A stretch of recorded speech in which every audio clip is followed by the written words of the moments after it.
What Really Happened with your host, Mike Rivero, because World War III is a really bad idea. Here is your host, Michael Rivero. And aloha, America. Welcome to our show today. It's Monday, February 13th, 2017, starting a brand new week. And, of course, tomorrow is Valentine's Day.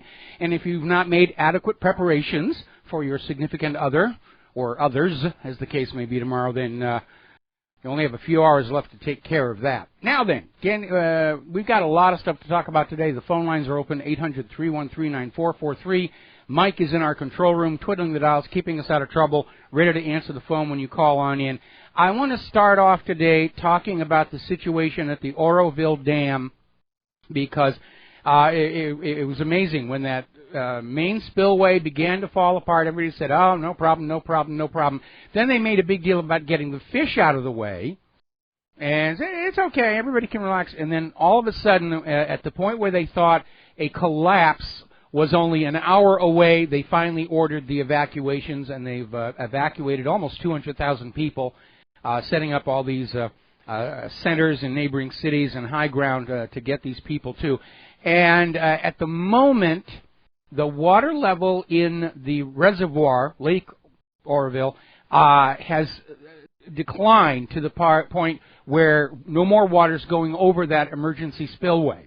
And so everybody's taking a little bit of a sigh of relief, but we're not out of the woods yet, because starting on Wednesday, there's another major rainstorm moving into the area and could drive it up. The big problem here is, of course, the main spillway continues to destroy itself, and the emergency spillway, which nobody thought they were ever going to use until it happened, apparently the force of water was great enough where it was just eroding away the whole hillside, including the supports for the spillway itself. And they discovered a huge gouge, and they're concerned now about the emergency spillway collapsing, which would unleash huge amounts of water running on downstream. And during this break in the weather, they're actually using helicopters to try and fill up this gouge with very large boulders, which hopefully will stabilize it, but nobody's really sure, because some of the videos of the water rushing down the hill show very large boulders being just tumbled along. There's a huge amount of water there. So it is a serious situation. They're supposed to have a press conference here very, very soon. Union Pacific has now halted all train service through the areas below the Oroville Dam. So everybody is having to pull on off. And if this thing were to really cut loose, it's not just Oroville that's at risk. A lot of Southern California draw their drinking water, bathing water, cooking water from the Feather River, which is where the water from the spillways at the Oroville Dam comes on out. And it's already just contaminated. They stirred up the soil and the silt. That's why they had to get the fish out of the fishery.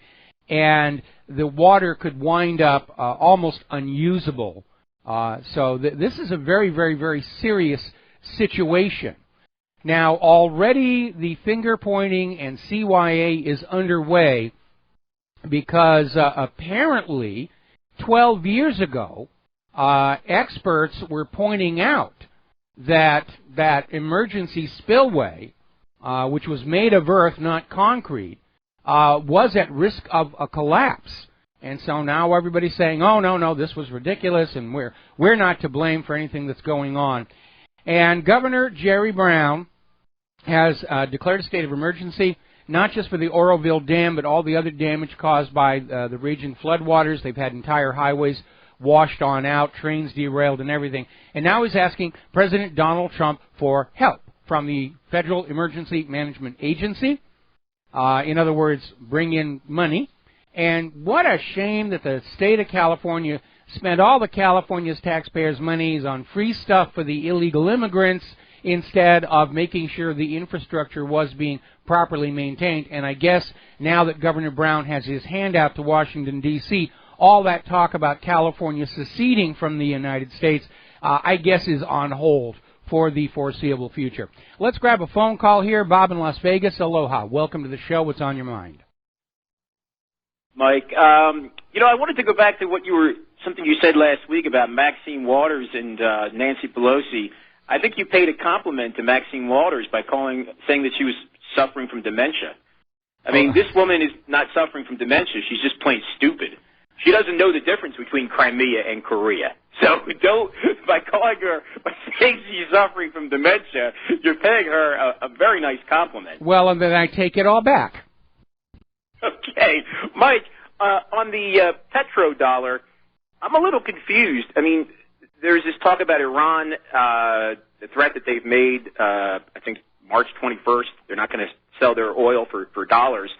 And yet the U.S. is worried about that. Why then would the U.S. pass this law, and Obama signed it, regarding Saudi Arabia and 9/11? Doesn't that directly threaten the petrodollar? It really does, and the Saudi Arabia situation, Saudi Arabia has been a very loyal supporter of the U.S. government. The Saudi royal family and the Bush family are very, very good friends. But as you know, Israel is still trying to deflect suspicion away from Israel regarding 9/11. And so they're out there blaming it's this person, it's that person. And you remember when 9/11 happened, one of the first people they tried to frame was Saudi Arabia. And it kind of fell apart. Most of the accused hijackers were Saudis, but there's no evidence they were actually on the planes.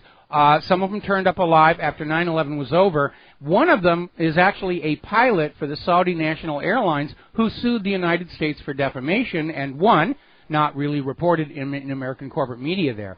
But Israel's agenda here is to find a way to sever that relationship between the U.S. and Saudi Arabia, because Saudi Arabia, by virtue of the petrodollar deal, is pouring money into the U.S. for investment. And with that kind of volume of money coming in for investment comes a great deal of political influence. Israel's trouble is it's doing nothing but sucking money out of the United States of America and still trying to remain politically in control of the government. And with that kind of a situation, Israel is feeling its control over the United States is directly threatened by Saudi Arabia's investment. And so this appears to be part of a plan to drive a wedge between Saudi Arabia and the United States, and is perfectly consistent with the way Israel has behaved throughout the decades. Every time I hear somebody say that Israel is America's only friend in the Middle East, I think back to the fact that before Israel, we didn't have any enemies in the Middle East. But look at how Israel's constantly trying to divide, drive a wedge between the United States and anybody else in the area. They were cheering on the war in Iraq. Now they're cheering on the war in Iran. The attack on the USS Liberty was intended to trick the United States into seeing Egypt as an enemy and possibly even declare war on them. And there was an armed strike in the air on the way to Cairo when the deception was finally exposed. So that's Israel's agenda. They don't want Saudi Arabia and the United States to be friends. And if in the process Saudi Arabia's ruling family is overthrown and replaced with puppet rulers, nobody would be more pleased about that than Israel. Okay, but even if that threatens the status, the strength of the dollar, the U.S. would be willing to do that, to do Israel's bidding, even putting the dollar at risk? If Israel can convince enough people in the U.S. government that Saudi Arabia did 9/11, then yes, it could very well happen, because very few people in Washington, D.C. are thinking outside their immediate agenda and what their supporters want. Hardly anybody is trying to maintain that overview, which is supposed to be Trump's job, by the way. And the issue is, if Saudi Arabia were framed for 9/11, then the United States could simply confiscate all of Saudi Arabia's wealth currently parked in the United States. But again, we know this whole situation about Saudi Arabia being responsible for 9/11 is utter nonsense. Look for what should be there and isn't. And what is not there is a motive for Saudi Arabia to carry out 9/11. They have done very well in their friendship with the United States of America. They've profited handsomely off the petrodollar deal. They're profiting handsomely off of their investments inside the United States. They're not going to want to mess with that.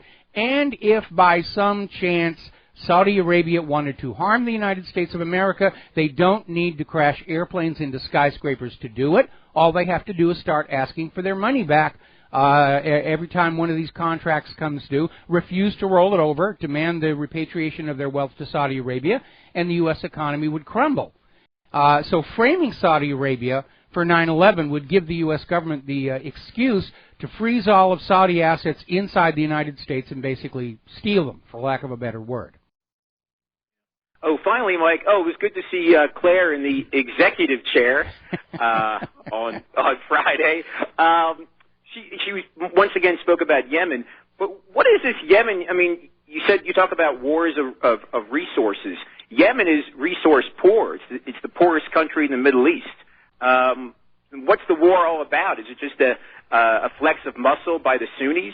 No, what the war is about, it's part of a continuing pattern of overthrowing the legitimate government of every nation in the Middle East and replacing them with an obedient U.S. puppet ruler. And that happened in Yemen some years ago, and the people of Yemen said, we don't really like this idea, so they have kicked their puppet rulers out and are trying to reclaim their country. And that's why every time you hear about the government of Yemen, you will hear a phrase in front of it, the internationally approved government of Yemen, which is the puppet rulers. And there actually is no foundation in international law that allows other countries to decide what government will be in a particular nation or not. It's just a complete made-up fairy tale, puffy piece of propaganda that they're putting on out there. But what's happening in Yemen is the same thing that's happening in Libya.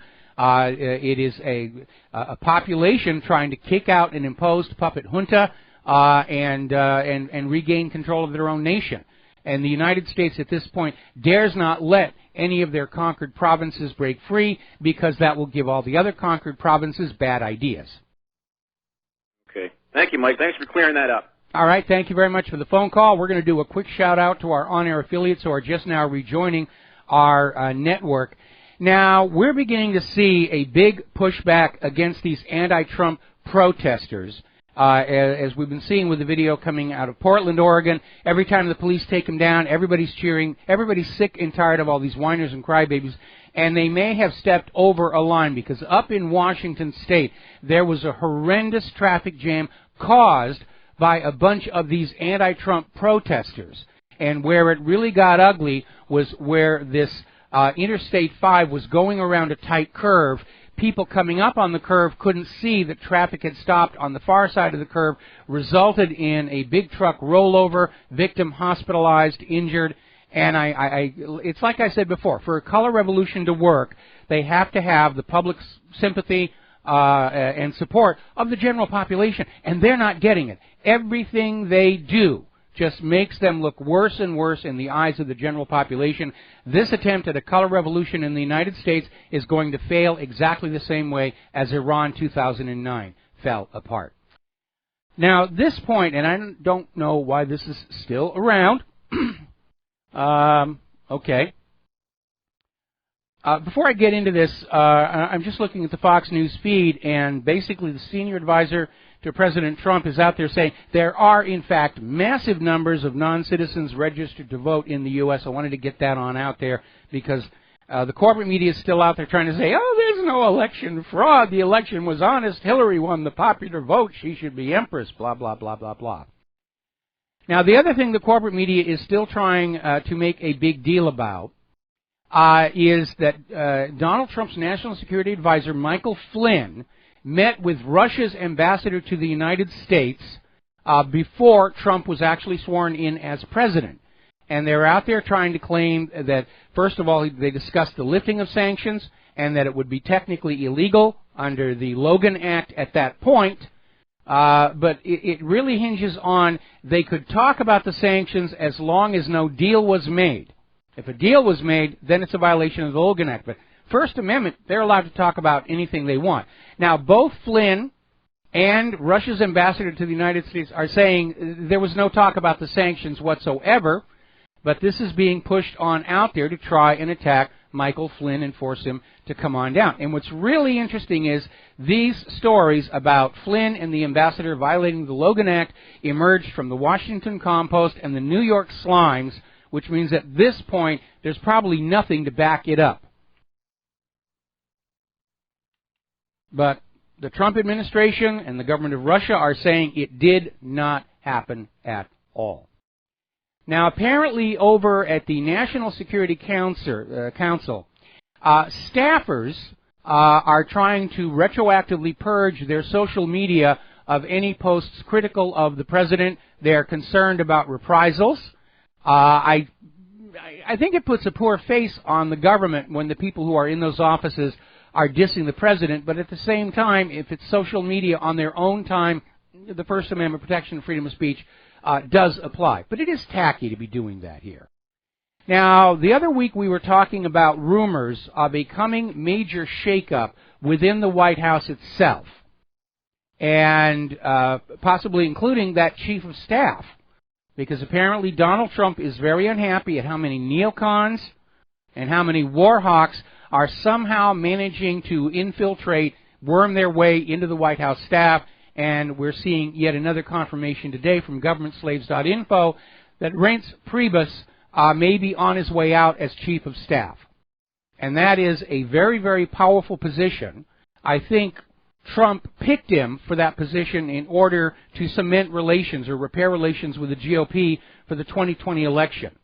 But Priebus is apparently making the same mistake that Chris Christie did, which is to welcome in the old guard as much as possible in order to hijack and control the Trump administration, and apparently Trump has now picked up on that. A new poll has come on out confirming that the American people find Donald Trump much more trustworthy than the corporate media. And more people are bypassing the corporate media spin. They're going directly to Trump's Twitter feeds. They're going directly to Trump's YouTube channel. They want to get the word from the president's mouth because they know once it gets into the corporate media, anything could happen at all. And that is being illustrated by a Wall Street Journal opinion piece on Maurice Greenberg, the former chairman and CEO of AIG.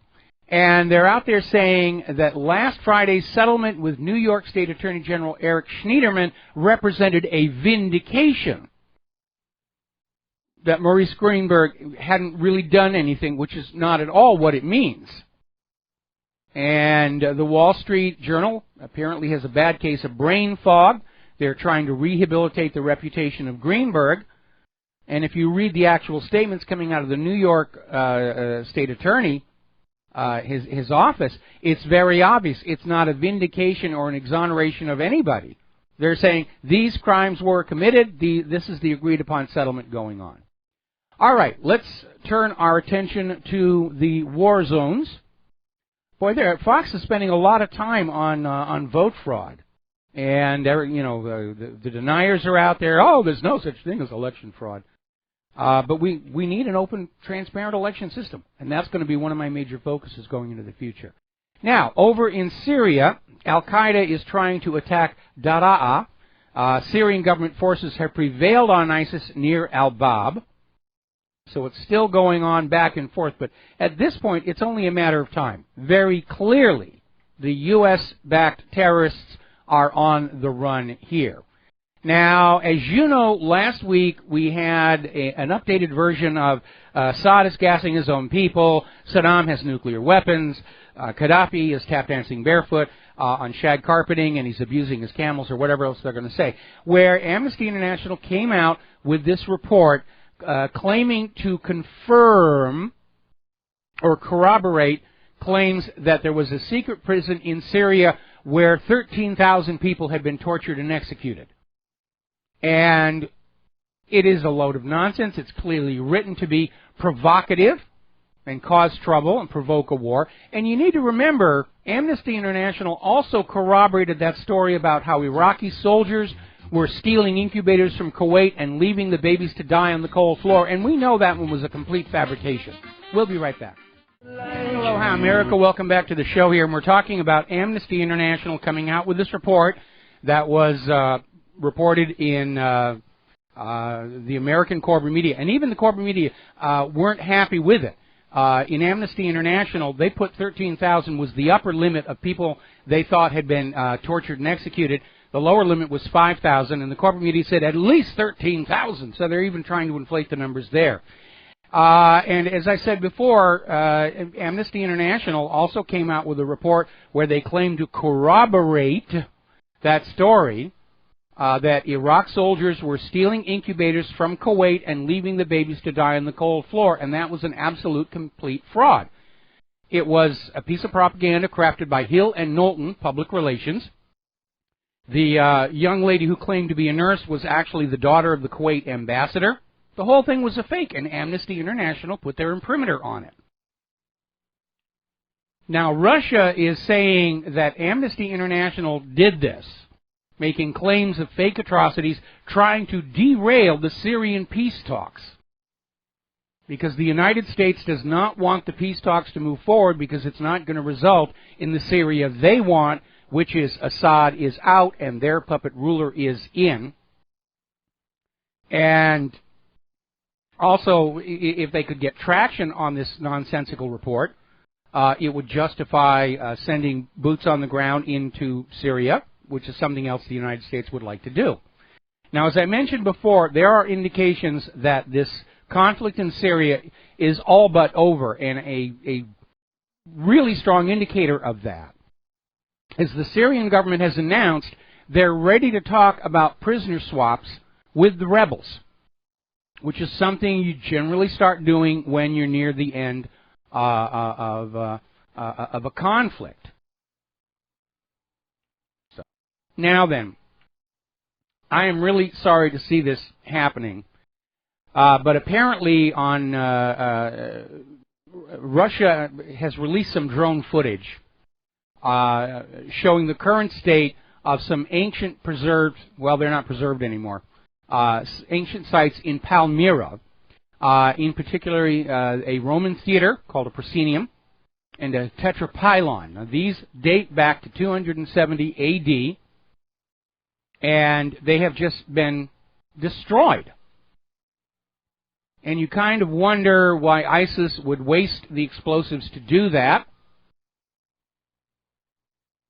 But then you need to remember, from Israel's point of view, there's a reason they want antiquities in other countries destroyed. Because in Israel, there's virtually nothing to back up their ancient story of origin.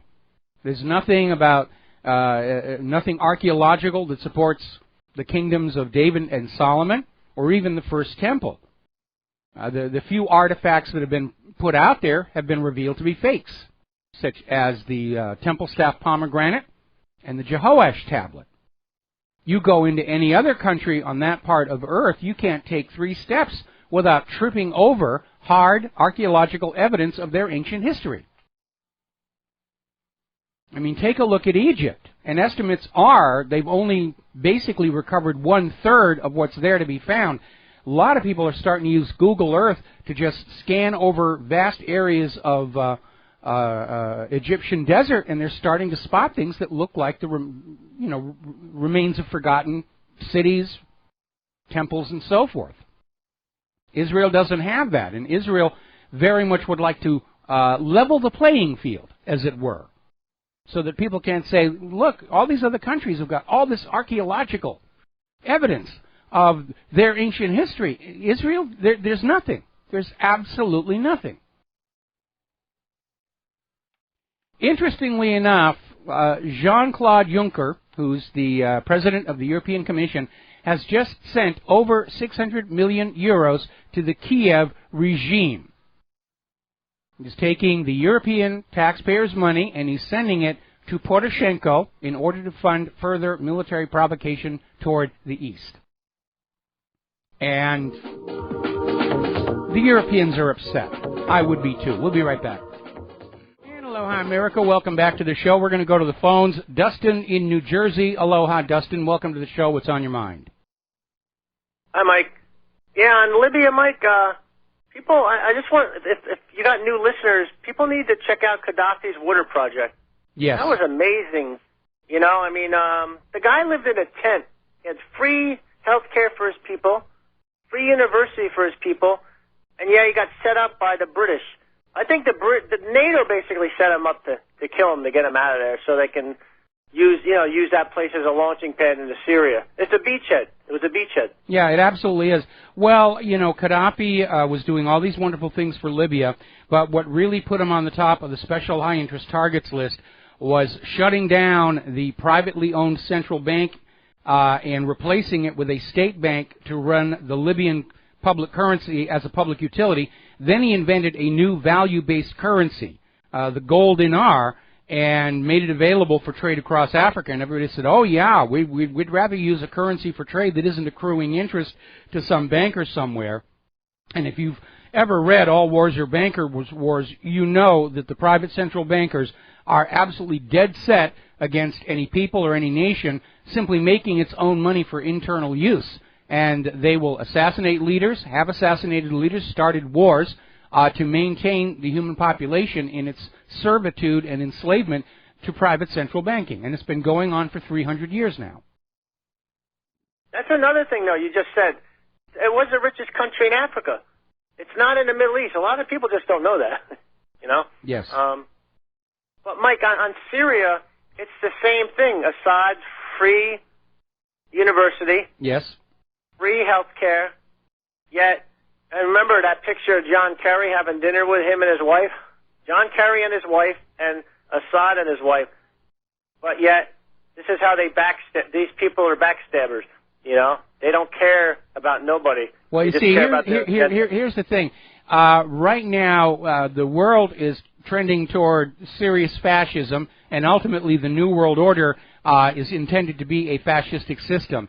And just like private central bankers can't stand the idea of a country living without a private central bank because it gives the slaves uppity ideas, the same thing holds true for how a society's economy is organized. And any country where the government is using the revenues to take care of their own people is considered a threat to this model of the people exist to make the government rich, and then the government plays the great global game with the money. And that's why they hated Hugo Chavez so much, because he had all this oil revenue coming into Venezuela, and he was spending it on the Venezuelan people. And they tried to get Chavez out with a coup d'etat. That lasted about 1 week. And ever since Chavez has been replaced, they've been waging economic war against Venezuela. They can't stand the idea of a free people or a free currency. This whole private central banking system is all about enslaving the people with a psychological sense of debt obligation. And again, you go back and you look at slavery in the antebellum South. Yeah, there were slaves who tried to escape, but for the most part, the slaves were just content right where they were because they had been brainwashed to think this was the way life was supposed to be. The same thing in ancient Rome or in medieval Europe, where the people are being ruled over by people claiming that the gods said, I am your ruler. And the general population went along with it because they'd been brainwashed into thinking this is the way life is supposed to be. And the same thing is taking place now. In public school, we're all being brainwashed to think life under private central banking is the way life is supposed to be. And it isn't. This nation started with a completely different system, one that was a threat to those European banking families. They were trying to tear it down with using their agent in place, Alexander Hamilton. When Lincoln came out with his greenbacks to fund the Civil War, Europe actually considered invading the United States on behalf of the Confederacy. And it was all over that piece of ink and paper. That's why I think they killed Lincoln for, and also JFK. Well, JFK was a couple of reasons, but I think that money and power is more important than anything else. That's always it. Now, back in Lincoln's day, people were assassinated for much simpler reasons, but in a more sophisticated society, I think in the modern age, never think there is a single cause for a war or a single cause for an assassination. What it is when you get a group of diverse interests who see their particular interests best served by the same act going forward. that is your conspiracy to start a war or to assassinate somebody. And remember, Rothschild, I care not who currency, I care not who makes the law as long as I control the currency. Yeah, give me control of a nation's currency, and I care not who makes the laws. That was Rothschild's quote. And that's, to this day, exact. And, Mike, you're right on the fascists, Marxists, because they can't take any disagreement against them. We were looking at fascism, Marxism, whatever you want to call it, in real time right now. People don't want to believe it or not. Okay, Dustin. Okay. Fascism and Marxism are two opposite ends of the economic spectrum. And let me go over these definitions one more time here. Capitalism is a system in which if you make money, you get to keep it. If you lose money, you are responsible for that debt. Because freedom means not only the freedom to succeed, but the freedom to fail and the responsibility to accept either outcome. Now, under socialism, communism, Marxism, whatever you want to call it, if you make money, it is taxed away to serve society. If you lose money, society is taxed to cover the losses so you can pick up and start again. Now, under fascism, if you make money, you get to keep it.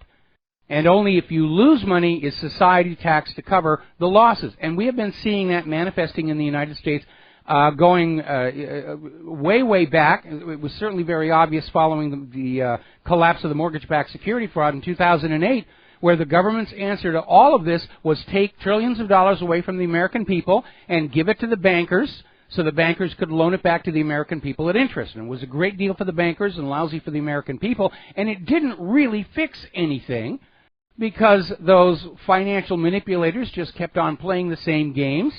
Now we're looking at bubbles in subprime car loans, student loans.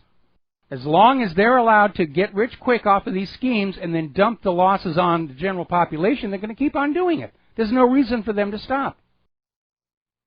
And Mike, one more question. I'll take your answer off the air. Can you just go over again what was the thing in the 70s with John McCain? And the savings and loan, I believe? That was the Keating scandal. That was the Keating scandal, and the Keating Five, of which John McCain was one, and so was, unfortunately, John Glenn. And this was one of the best-known examples of this whole savings and loan meltdown that was caused by deregulation of the industry. And some of it was intentionally done because if you go back to Arkansas in the 1980s, they were using the SNL rescue program as a money laundry, money grower for the CIA's gun and drug running operation down to Nicaragua. And the way it would work is the people who were selling all this tons of cocaine that were being brought into the United States of America would take that cash, blend it with cash from legitimately owned cash-based businesses, convenience stores, movie theaters, things like that, and they would go to the SNLs and they would deposit the money in numbered, brokered accounts that were below the insurance limit. And one of the things George Herbert Walker Bush had done was raise that maximum insurance on savings accounts from $10,000 to $100,000. That's what made this thing much easier to do. Then some of the other operators in the scam would buy a piece of worthless land and flip it back and forth to make it look like it was more valuable than it was, or they would use a compromised bank examiner to say this land is worth X number of dollars as collateral. And then they would borrow back from the SNL the money that had been deposited in there from the drug sales, and it could be sent anywhere in the world free and clear for the laundry. Well, then the SNL gets into trouble. The company the shell company that borrowed the money out disappears. The loan defaults. The SNL goes to the piece of land as collateral, realizes it's utterly worthless, and the SNL collapses. And here's where it gets really good, because the Resolution Trust Corporation came into all these SNLs that were failing with a checkbook full of U.S. taxpayer dollars and refunded the money to the original depositors, who were the people who'd played this scam. And so less legal fees and various other costs. This could not only launder all of your drug money, but would make it grow by 1 2/3. and all inside the United States at zero risk to the criminals, and all on the backs of the U.S. taxpayer. And that's how that happened. Thanks a lot, Mike. All right, thanks an awful lot. We're going to let you go. Now then, getting on back to the war zones, North Korea has revealed pictures of a new missile they're putting into development. Up until now, North Korea's missiles have all been liquid-fueled, which means it takes a long while to set them up, get them ready to fly, and that, of course, represents a window of vulnerability during which the missiles can be spotted by satellites or surveillance aircraft. This new one is solid fuel, which means they can basically pop it out of the can and get it into flight much more quickly. And, of course, the United States and Japan are demanding the United Nations take action over this newest, possibly nuclear-capable missile. And here's the part that is really annoying. The attitude that we're seeing from within the United States towards North Korea, and for that matter Iran, is how dare they prepare to fight back against us? Are they allowed to do that? I thought the rules said that they couldn't prepare to defend their country from us. Because look at who's doing all the invading and conquering. It's not North Korea, and it's not Iran. We know who the aggressor is in this run-up to the next world war. And it is, unfortunately, the United States of America. Now, interesting little article came out of Desert Peace saying that it's time for Israel to wake up to the fact that Donald Trump is not their president. Because Donald Trump was not chosen for Israel. He was chosen for the United States. And that certainly is true. Now, obviously, Israel's support of Hillary Clinton was predicated on their expectation that Hillary would basically do whatever Israel wanted without question. Trump is already starting to dig in his heels. Remember what I said? When he starts having to deal with them directly as a government, a lot of his media-induced illusions about Israel and Palestine are going to start falling away. And now we are hearing that the U.S. Embassy is going to remain in Tel Aviv. It is not going to move to Jerusalem. Remember, they were bandying that one around. Oh, he's going to move it to Jerusalem. It proves Jerusalem is the capital of Israel. And all of a sudden, Trump is saying, no, they're not moving the U.S. Embassy. That's staying in Tel Aviv. All righty. Now then, the Pentagon puts out these very nicely formatted reports about airstrikes, which go to Congress for funding considerations and go to the media, and they present a very clear picture of the strikes. Unfortunately, it turns out that the data is not accurate, and apparently thousands of airstrikes have been left off of this report. And the concern is that these are airstrikes that might consist of war crimes, airstrikes that took out innocents. We know how many hospitals they've taken on out. And there's a lot of hiding going on there over at the Pentagon here. Now, another issue they're dealing with, and remember, the Pentagon has lost all of these huge amounts of money without trace. And they're all trying to say, oh, it's just an accounting problem. The money's there somewhere, we're just not really sure. Well, there's a lot of cheating going on, and according to this story over in Anti-War, there's a problem with what are called ghost soldiers in Afghanistan, and they're costing U.S. taxpayers hundreds of millions of dollars annually. And basically what it is these Afghan military commanders who are working on behalf of the United States just make up a whole bunch of names and say, these people are serving in my unit, and they just keep the salaries. And there's no oversight. Nobody is doing any checking to see if there are real soldiers out there being paid this money, or if it's just going into the pockets of the commanders.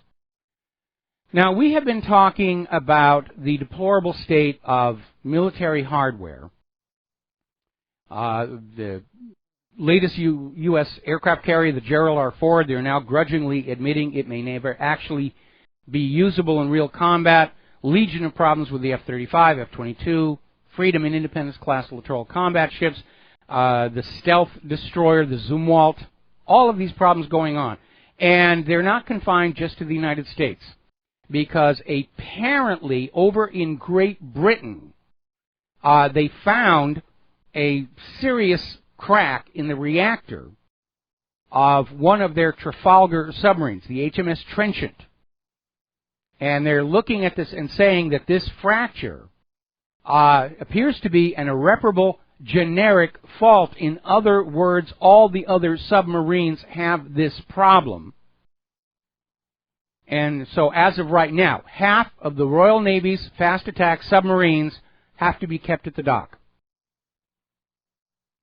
They don't know if the reactors can be repaired or replaced, or if it's just going to be time to scrap these and buy something else here. But for all the money that goes into military procurement, is it not amazing the junk that they're getting for all of that cash here? All right, now let's talk about the entertainment industry a little bit. It's been on display on the BAFTA Awards, the British equivalent of the Academy of Motion Picture Arts and Sciences. The presenters were not pulling any punches. They're bashing Donald Trump, and they're not questioning his policies. It's personal attacks. It's very, very, very shameful. And I'm looking at this article that came out of Armstrong Economics about how the entertainment industry almost seems to be selling the idea that there ought to be a civil war in the United States of America. And they're out there promoting, pushing these riots, the anti-Trump protesters. They're trying to glorify them, romanticize them, lionize them. And I think maybe somebody needs to step back and think very carefully. Do you want a civil war in the streets of the United States of America? Because it could be your street. We'll be right back after these few words. And aloha, America. Pardon me. Welcome back to the show here. Now, at the Grammy Awards, Joy Villa made a bit of a stir because after she did what she did in the Grammys and she was outside in that little press area, she took off her outer coat, and she was wearing this red, white, and blue dress that was emblazoned, "Make America Great." And it's amazing how Black Lives Matter support you only when you agree with them, because they've gone on the attack. It was a firestorm of criticism all over Twitter, the net result of which is Joy Villa is now one of the top sales over at iTunes. They have inadvertently made this lady very, very rich. And Black Lives Matter, again, getting on back to that idea that you cannot have a successful color revolution if you alienate the general population. Because we're hearing that one of the leaders, in fact, the founder of Black Lives Matter, Yusra Kogali, has publicly said white people are an inferior, subhuman race and suffer from genetic defects. Now, have you heard of this on the corporate media? Probably not.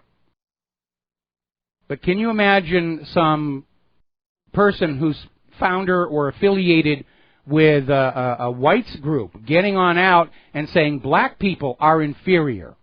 What would be the media's response then? Ooh, boy, it would just be, open season. And not only is this discrediting Black Lives Matter to be saying such things, it is further discredits the corporate media for the obvious bias that they're showing in this case. It's okay for for people to say discriminate against whites is okay, and but you can't say anything bad about them. Remember the big stink when somebody said we should say all lives matter, and they said, "Oh no, you're being a racist there to say all lives matter." Really is rather ridiculous here. Now then, Sarah Silverman is out there, and when your whole consciousness is about finding things to scream and whine about, you will very often make mistakes. I remember, I think it was a year and a half ago, somebody screamed about a billboard advertising a tea kettle for sale, because if you squinted your eyes the tea kettle sort of kind of look like Adolf Hitler. And remember the big stink over the lawn dwarves who were waving a hand, and they said, oh, no, that's the Nazi salute. Well, Sarah Silverman uncorked by saying that she was seeing swastikas spray painted all over the streets near her home. And she went totally ballistic on this whole nonsense. As it turns out, anybody who saw the marks would first of all realize they're not swastikas in the first place. Second of all, they're surveyor's marks. They're utility markings for maintenance of whatever's underneath the cement there. It's ridiculous. All right, we're going to take a break for station identification. We'll be right back.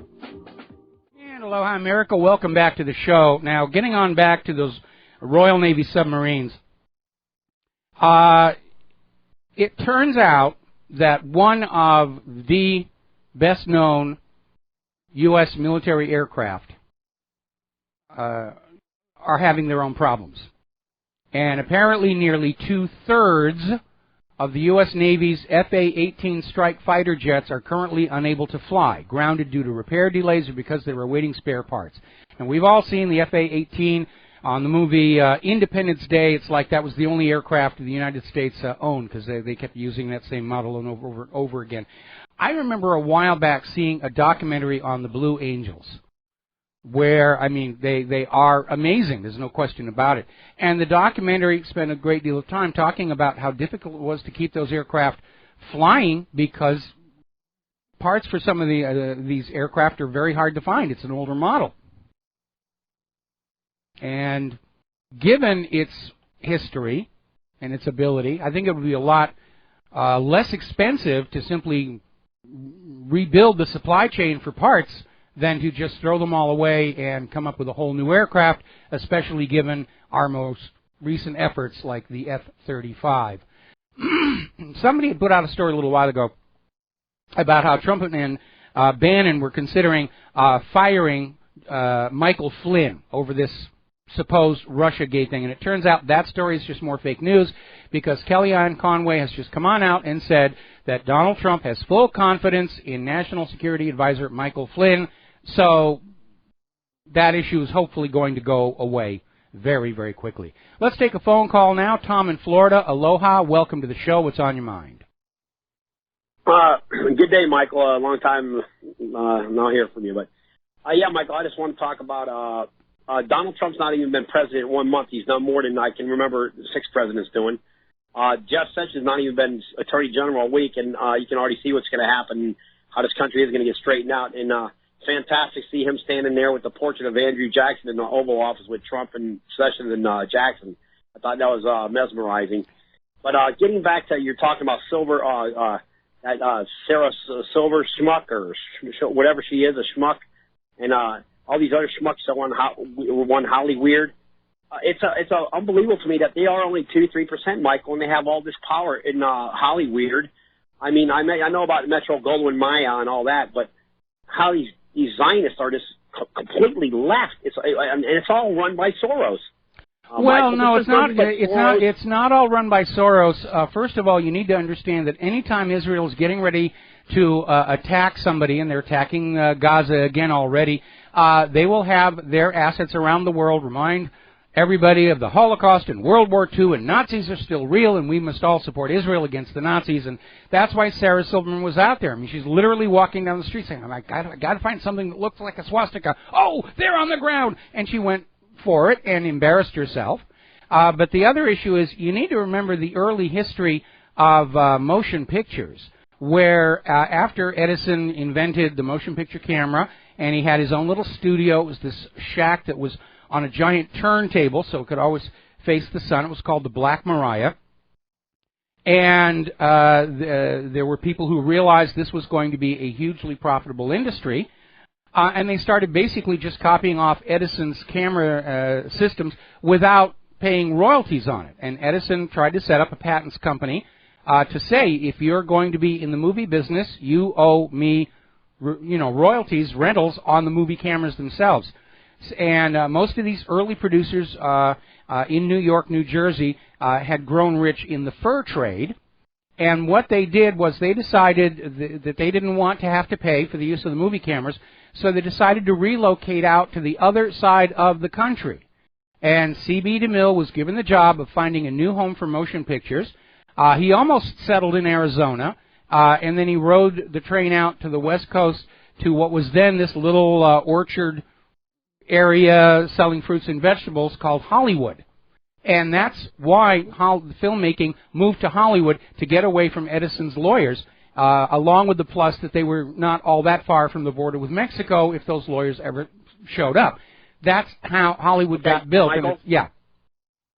Michael, yeah. Listen, first off, Thomas Edison has a museum in Fort Myers, Florida. I've been there many times. Yes. He was very tight friends with Henry Ford and Harvey Firestone. Yes. I'm going to let you guys know that. Number one, the Jewish people back in the days of Hollywood getting started had Nickelodeon machines where they put a penny in there and they turned the wheel. Yes. That's how they made a lot of their money in the beginning. They used the Nickelodeon machine and in, so you pull your hand and run the film. Well, so that's because the projectors hadn't been invented yet. The projectors didn't. Right. Yeah. So, but then what happened here, Michael, is what happened with Hollywood, in my belief, is that Edison, he didn't protect it like he didn't protect AC current with Tesla, but that's beside the point. The point of the matter is, we're talking currently right now. They're so powerful out there in Hollywood, and they're not going to let you don't even see hardly any Christian actors anymore, movie stars or anything. Okay, it's just unbelievable. No, there's no question. No question about that. Listen, I need to get back to one thing, and then I'm going to let you go here. The reason Edison didn't protect AC power is he didn't think it was going to be the best system. Edison promoted DC power, and there was this big battle between Edison and Westinghouse to define the electrical standard for the United States. And when it became obvious that AC power transmitted over long lines with less loss, it eventually settled on Westinghouse's AC system, and Tesla had gone to work for Westinghouse after his falling out with Thomas Edison. And Edison literally went around the country electrocuting animals with AC current to prove that the Westinghouse system was deadly. The reverse is actually true. DC current will kill. In fact, Edison invented the electric chair for executions as a way of proving AC current was more dangerous. Unfortunately, the first guy they put in that chair to be executed by AC took like 20 minutes to die. And that disaster kind of tipped public opinion away from Edison and over to Westinghouse's AC system. Michael, can I say one more thing? Michael, real quick. Can I say one more thing? Yeah, so I'd like to know if Bill Clinton's going to go on the Maury Povich show with his son Danny Williams, and they're going to do a DNA test. I want to see that on major networks. I want to see the Bill Clinton Danny Williams DNA test. Can you imagine that? What it'll do to the left? Could you imagine that? The shockwave will send through the whole country if they actually can give Clinton $1 million and Danny Williams $1 million to do the DNA test and found out that Clinton has an illegitimate black son. Could you imagine, Michael? Well, it would be fun. It would be fun. I'd much rather, have somebody come forward and have that final piece of evidence to prove that Vincent Foster was in fact murdered.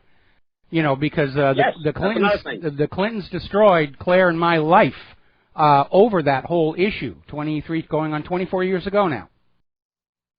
Yes. That's mine. Okay. I'll help you. Your show will reach out to people to do something about it. That would be nice. All right, Tom, we're going to let you go. Have a great day, Mike. All right, thanks an awful lot here. All right, now then, we're going to do a quick shout-out to our on-air affiliates who are just now rejoining our network. And getting into the economic news, Trump has announced that SoftBank Group Corp founder and CEO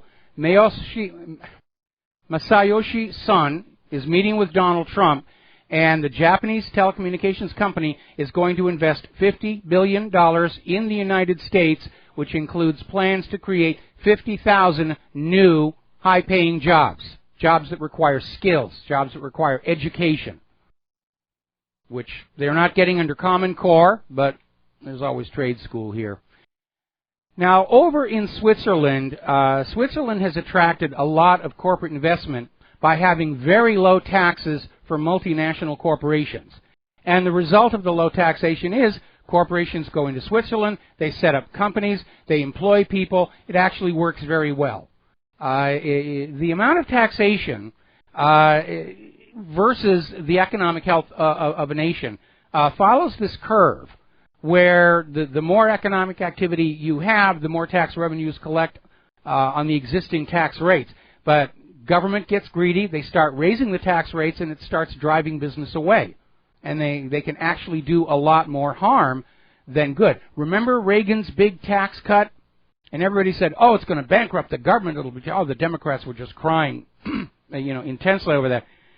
And when Reagan signed that huge tax cut, the U.S. economy started operating much higher level. And it actually resulted in more tax revenues going to the government under the tax cut than would have been the case with the elevated tax rates. But for government, taxes are less about the actual money, because the Federal Reserve just makes it up for them, and more about exerting control over your life. If you look at all the things that are taxed and controlled, taxation is not just raising revenue, it's controlling the activity of society, not always to the benefit of society itself. So over in Switzerland, the government was under pressure from the EU to end this favorable tax treatment because it was seen as unfair to the rest of the EU. And under Swiss law, it had to be put to a popular vote, and the Swiss voters decided they wanted to keep the low taxes for the multinational corporations because they like having those corporations in Switzerland providing high-paying jobs for the Swiss people. Now, over at Spotify, they're dealing with a little bit of difficulty. In March of last year, Spotify raised $1 billion from investors at an interest rate of 5% a year, plus a discount of 20% on shares once the IPO takes place. However, if you look carefully at this agreement, the interest rate goes up by 1 percentage point and the discount by 2.5 percentage points every 6 months until the IPO happens. So as time goes on, and Spotify can't launch the IPO, Spotify must pay ever larger sums to its creditors just to settle the interest on the loan, while the amount of money it can raise from its IPO is trimmed by an even greater amount, 2.5 times. And if Spotify cannot get ahead of this arithmetic, they may be in serious, serious trouble. Doesn't anybody spreadsheet this stuff out before they agree to this deal? The Rothschilds are back in the news again, and apparently the Rothschild Bank is now under criminal investigation over a missing $4 billion in this global corruption probe. Now, Baron David de Rothschild and his company, the Rothschild Financial Services Group, were indicted by French prosecutors for allegedly defrauding British pensioners in a scheme that saw huge sums of money embezzled. And I think this is a good illustration of what I mean by a money junkie. Because the Rothschilds, they're not in need. They're not going to miss any meals. And yet, it's still not enough. They have to come up with more. The same thing with Bernie Madoff with the loot. The man was incredibly wealthy, co-founder of NASDAQ, but he wasn't enough. His addiction needed to be fed, and that's why he set up that little Ponzi scheme, defrauded his investors. Now, I'm sure we'd all like to be rich, at least to be comfortable. I would, no question about it. But here we're seeing people who have got immense wealth, and they're addicted to it. They have to have more. They need that new rush of more money coming on in from other people's pockets. They're gamblers. If you've been to Las Vegas or any place else where gambling is allowed, you have seen gambling addicts. And as a matter of fact, when I worked in Las Vegas as an entertainer, I remember seeing all over these little back streets these gambling treatment centers, clinics for the people who actually lived in Las Vegas who'd gotten addicted and were trying to basically get out of it. And so we see the Bernie Madoffs or the Rothschilds who've already got so much wealth, more wealth than they could ever possibly spend in a lifetime, and it's still not enough. They must have more by hook or by crook. So anyway, back to the Rothschilds. 2 months ago, the Swiss branch of the Edmond de Rothschild Group became the target of a French criminal probe regarding a business relationship managed by a former employee. And apparently there's a question regarding hundreds of millions of dollars sent to an account at a bank at Luxembourg that originated from Malaysia Development Berhad. So the money is shifting around all over the globe, and investigators are now taking a look. Now, we all know there is a financial upset coming. We all know the corporate media and the liberals are going to try and blame Donald Trump for it, the way Herbert Hoover was blamed for the Depression of the 1930s. And it's led to a rather interesting observation from Investment Watch blog saying if there's going to be a recession, the sooner it hits, the better, because then it more credibly belongs to the Obama economic policies, and Donald Trump could be seen as the savior trying to pull us out of recession in time for the 2020 elections. And from a political planner's point of view, there is merit in that argument. Once you accept there's going to be an economic upset, and there's no way to avoid it, you start thinking, how is it best going to play if it happens now or 2 years from now? 2 years from now, everybody will say it's all Trump's fault. And they're already trying to say that.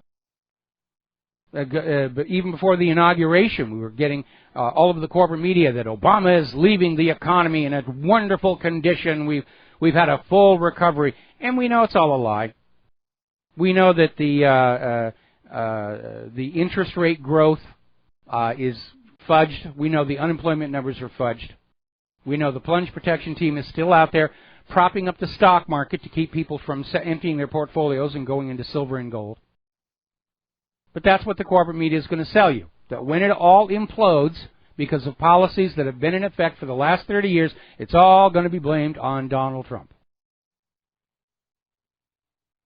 So, now then, up in Oregon, they were proposing a bizarre tax on older vehicles.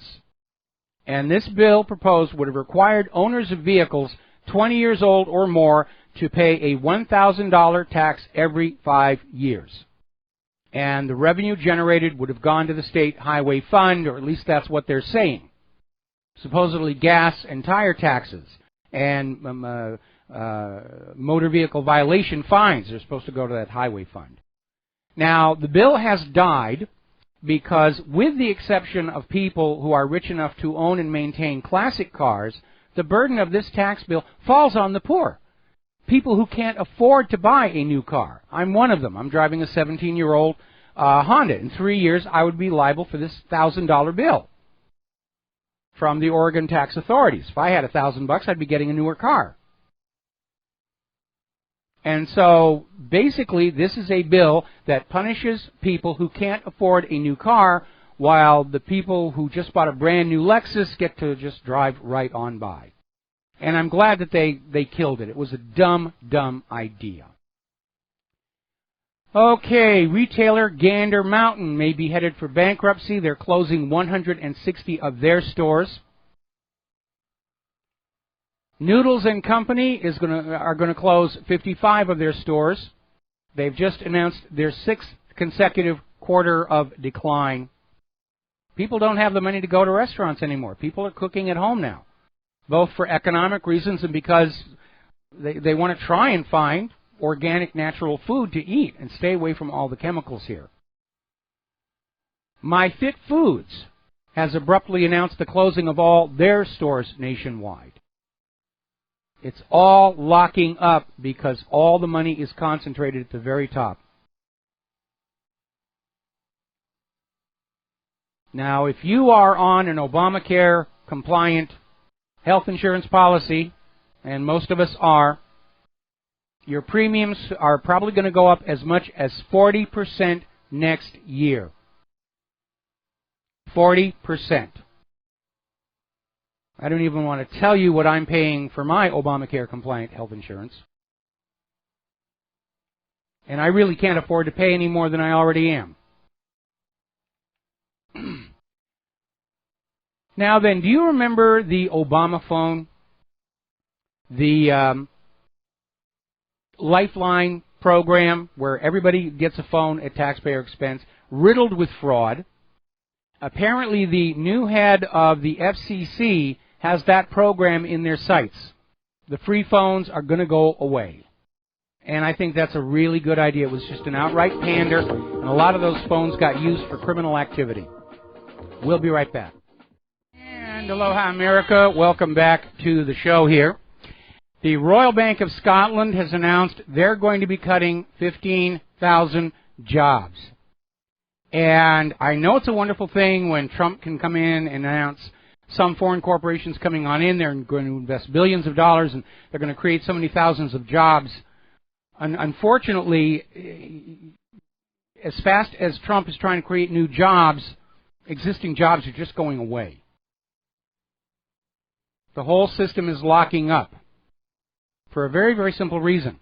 For an economy to function smoothly, the currency must be flowing freely at all levels of the economy and into all necessary sectors of investment.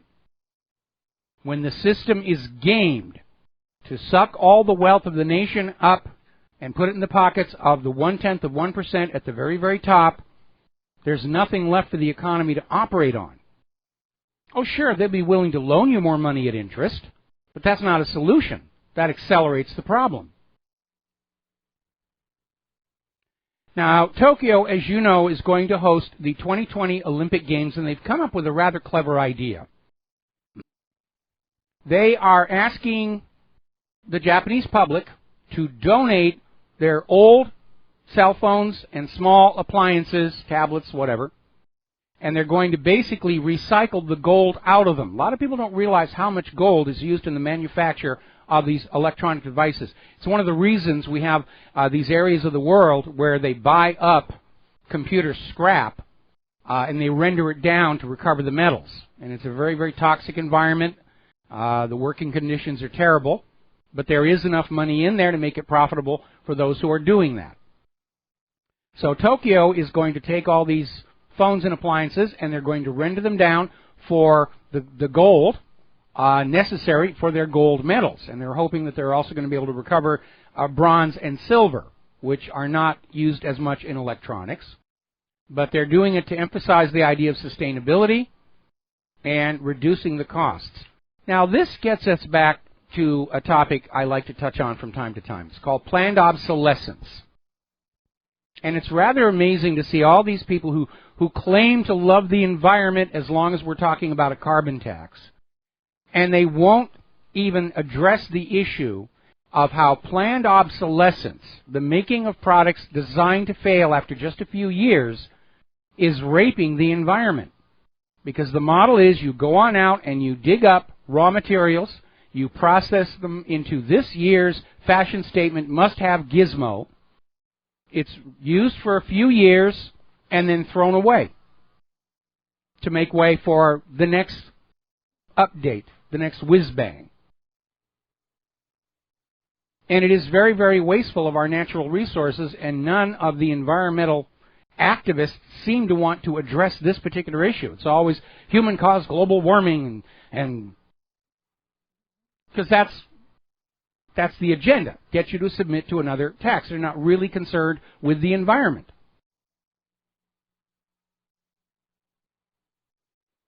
Okay, now then, we're getting word now, apparently the Secretary of State of Kansas has come out saying in excess of 1 million people in that state may have fraudulently voted. This whole election fraud issue is really starting to heat on up. And actually he's saying 1 million people in the whole country. Well, that's even less than the numbers we're getting out of votefraud.org and truethevote.org. But more and more people are willing to stand up and say, there is a problem here with the way we run elections in this country. It's too opaque. There are too many opportunities for fraud to take place. Many of them apparently deliberately designed into those systems. And again, I want to point out Bev Harris and her wonderful website, blackboxvoting.org. When they were looking at the Diebold election system, they found 12 different ways it could be gotten into to change the results of an election and leave no trace at all. Which is why we have to get rid of those machines, We have to get rid of the tabulation centers. We have to crowd count our own elections. And I'm hearing from people in other countries, they're already doing it, and it works. We'll be right back.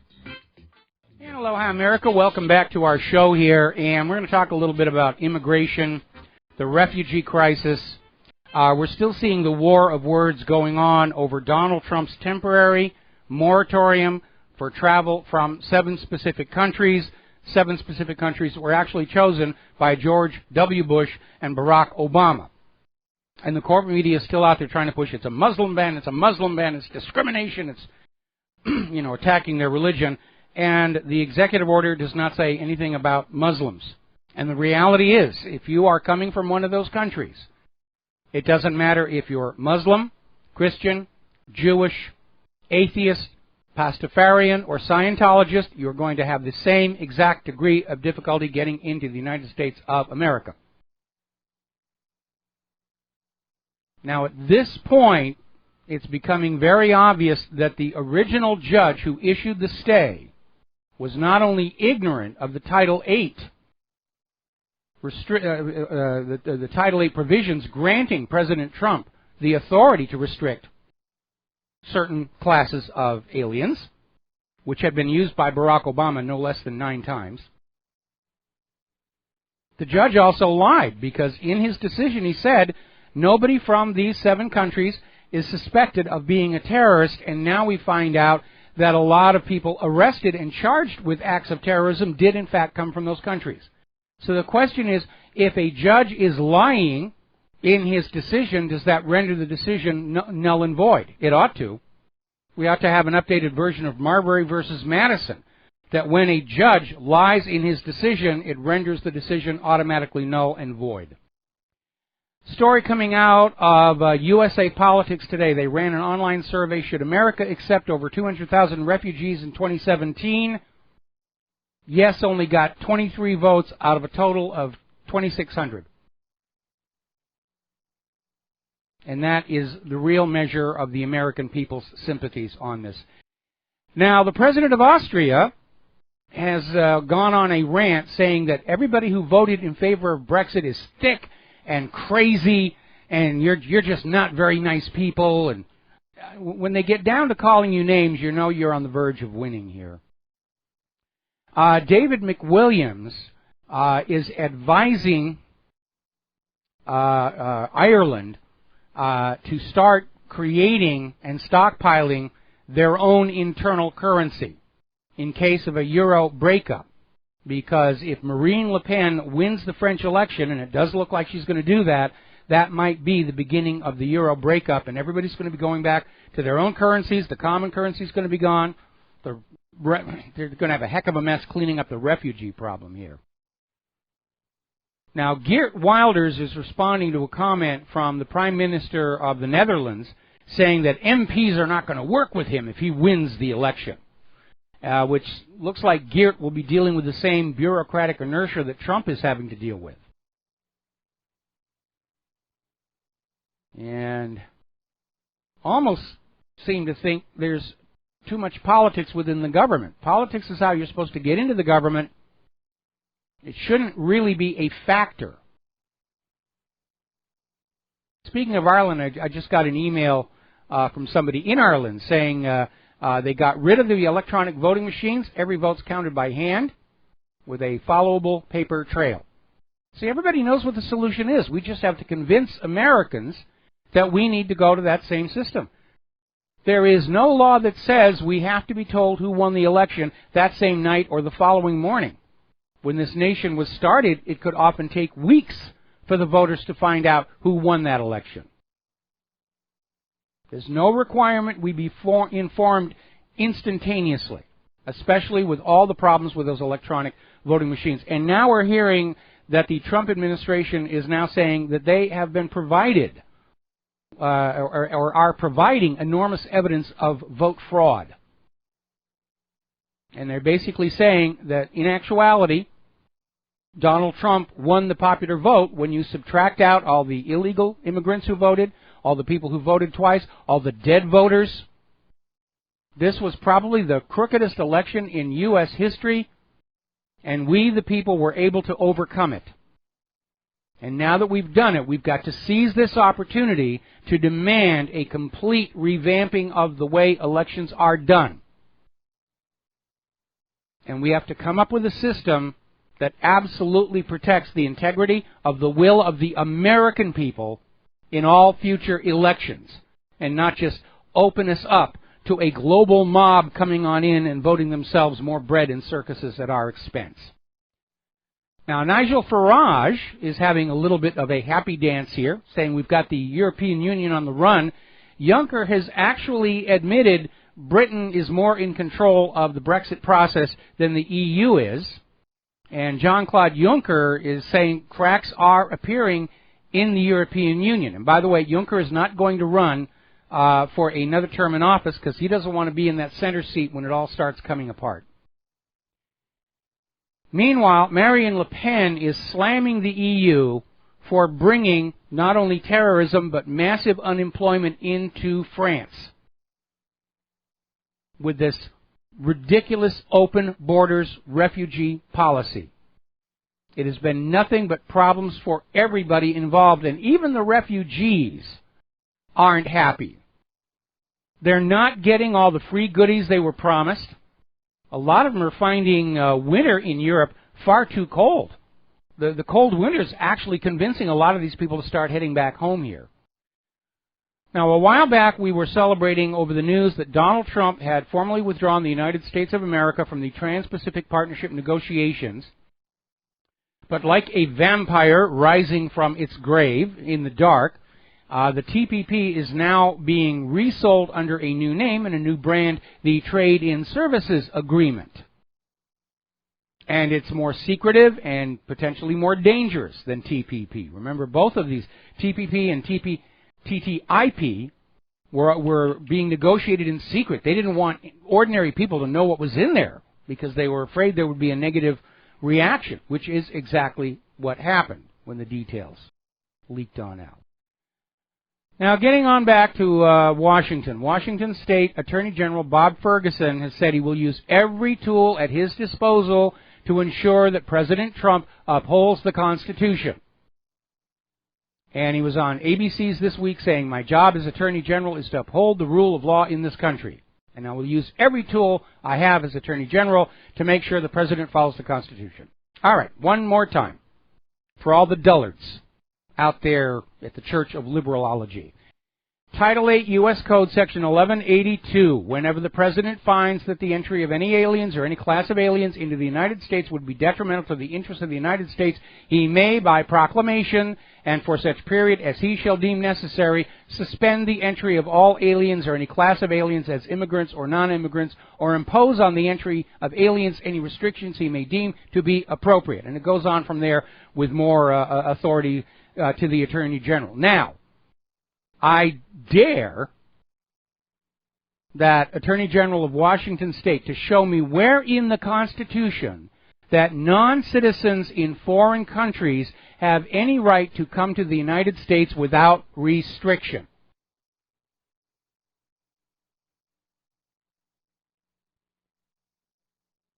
I mentioned this a little while ago. New report finds 72 charged terrorists did come from the countries covered by the Trump ban, which means the federal judge who halted President Donald Trump's travel moratorium lied. Now, on the other side of the spectrum, where political correctness still reigns, apparently Sweden has decided that they're going to build a camel park to help the migrants feel at home. And they're hoping it will provide jobs for the migrants to clean up after those camels.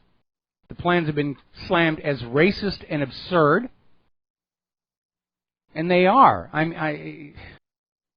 It really is. Remember what Teddy Roosevelt said. You're welcome to come here, but understand you're coming to this country, and we have ways that we do things here. And you have to adapt and integrate to that.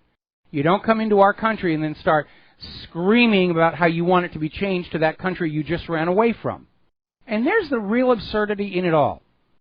We have all these people who claim to be coming from countries where there's no freedom of speech and women are abused and everything, and they get to the United States of America, and what are they doing? They're demanding we turn the United States into a country where nobody has freedom of speech and women are still abused.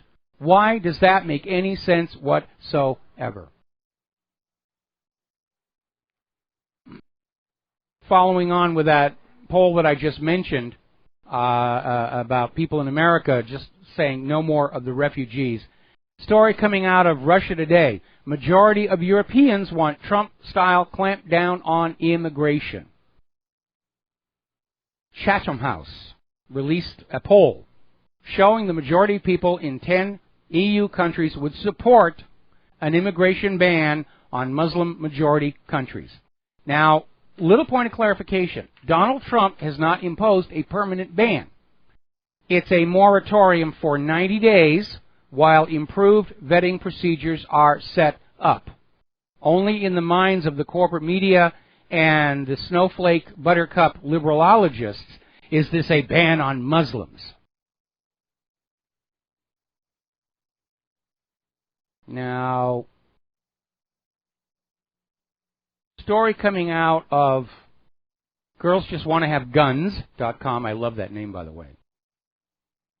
Apparently, somebody is publishing a what-to-do guide for illegals if Immigrations and Customs Enforcement comes to their door.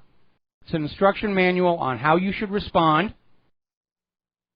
And it's ridiculous because these ICE agents are doing their jobs and they're following the law. Meanwhile, anyone aiding illegals to evade ICE is in violation of Title 8 U.S. Code Section 1324. In fact, anybody encouraging illegals to stay in the U.S. faces 5 years in prison. And what really should be alarming to everybody is that all of these individuals who are helping George Soros bring about his New World Order, borderless world, migration, they're all risking jail time. And if they get arrested and sent to prison, do you think Soros is going to lift a finger to help them? No. There's plenty more useful idiots out there. Our colleges and universities are cranking them out by the cargo load right now. Now, Donald Trump's threats of funding cuts are having an effect. More and more sanctuary cities are basically dropping that policy and agreeing that their police forces will in fact cooperate with immigration and customs authorities. Now, when Donald Trump came on in, one of the issues that was kind of hovering over everybody's head was the CIA's torture report, which had been released in heavily redacted form. And everybody was saying, is Donald Trump going to come clean on this, or he's going to continue the cover-up? And apparently, the Trump administration has now complied with a court order and released the unredacted report. So it's in the courts right now, and at some point it'll be made part of the public record. And we're going to find out just what the CIA has been doing around the world that has made so many of these countries hate us. Now, over in Great Britain, they just passed a new law where any British journalists who receive or publish government secrets by whistleblowers of any kind or organizations like WikiLeaks are looking at 14 years in jail. The signs of a government that very clearly has something to hide from their own people. This from the country that gave the world the Magna Carta. Well, that's what the independent media is for anyway. And it's getting a little more interesting over in the Cliven Bundy case, because the government's case against Cliven Bundy rests on allegations made by a witness whose identity is being withheld. And the government lawyers are saying we need to protect this guy against revenge and everything. And Cliven Bundy's defense lawyers are saying if we're not allowed to know who this person is, then we cannot act to find out if this is somebody whose word should be taken, just on the say-so of the government. And the judge agreed. The judge has ordered the federal government to identify the undercover agent who was working within Cliven Bundy's circle and provided the information leading to these trumped-up charges so that the government could steal their ranch. And I think that's a good thing there as well. Over in Butler County, the village of New Miami has been ordered by a judge to refund $3 million in fines to over 45,000 motorists ticketed for speeding by traffic light cameras. This was ruled unconstitutional in 2014 following revelations that the cameras are often miscalibrated to maximize revenue. We're going to take a phone call now. James in North Carolina. Aloha. Welcome to the show. What's on your mind? Yeah, good afternoon, Mike. I wanted to ask you, I don't have a lot of information myself as yet. I've just gotten a few little bits and pieces here and there. But have you read much about the so-called shadow government that Obama is putting together? Well, it's not so much a shadow government as he's building a coalition to try and stall and block and interfere with President Trump as much as possible. And it's rather revealing. Originally, the Obamas were going to come back to live here on Oahu, and they actually did buy a place over where he'd been staying for his Christmases. And frankly, I think the people of Oahu are breathing a sigh of relief because when the Obamas were here, the traffic would just gridlock. But apparently the Obamas have bought a new home less than 2 miles from the current White House, and that has become the hub for the liberals to try and figure out some way to either destroy Donald Trump or make sure he's a single-term president. And apparently Hillary Clinton has now officially declared as a candidate for 2020. Oh, I hadn't heard that she's officially declared. Yep. I thought that, it was more or less a, what do you call it, unofficial or ad hoc candidate. But, she'll be, 73, 74 then? Mm-hmm. She'll be the oldest person to ever run for a first term. Well, that'll be true, but and I hope Donald Trump will take that seriously and undertake to have an investigation into what Hillary was doing. It's just going to take just one felony conviction to make her ineligible for the White House. And I think Trump needs to be putting some effort on that right now. All right, thank you very much for the phone call, James. We're going to let you go. We've got to take a break for commercials, and we will be right back. And aloha, America. Welcome back to our show here, and we got some science news to share with you. More and more people are becoming very concerned about what's happening at the remains of the Fukushima Daiichi nuclear power station, in particular Unit Number 2. And the concern is that the corium, which is the name given to the melted fuel rod assemblies, has in fact burned all the way through the bottom of the containment vessel, the outer containment, the dry well, and is pooling down in the ground in a liquid form because of the ongoing out-of-control spontaneous fission. And the only reason we're probably not seeing it interact with the groundwater much is it's probably melting the soil around it into glass, vitrification. So it's literally creating its own little crucible to sit and radiate away in, and that is a very good thing because you don't want the water to get in there, because that could accelerate the reaction, and if it starts producing a radioactive geyser, there's going to be an issue.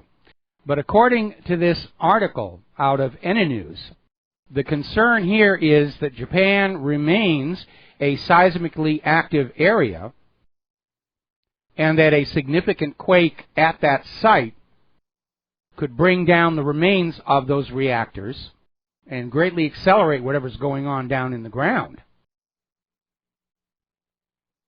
They have made a huge, huge mess. There doesn't seem to be any way of cleaning it up. They're already talking about an estimated price tag for the cleanup of something like $300 billion, which, well, the Pentagon goes through that kind of money every year. They lose it. They misplace it.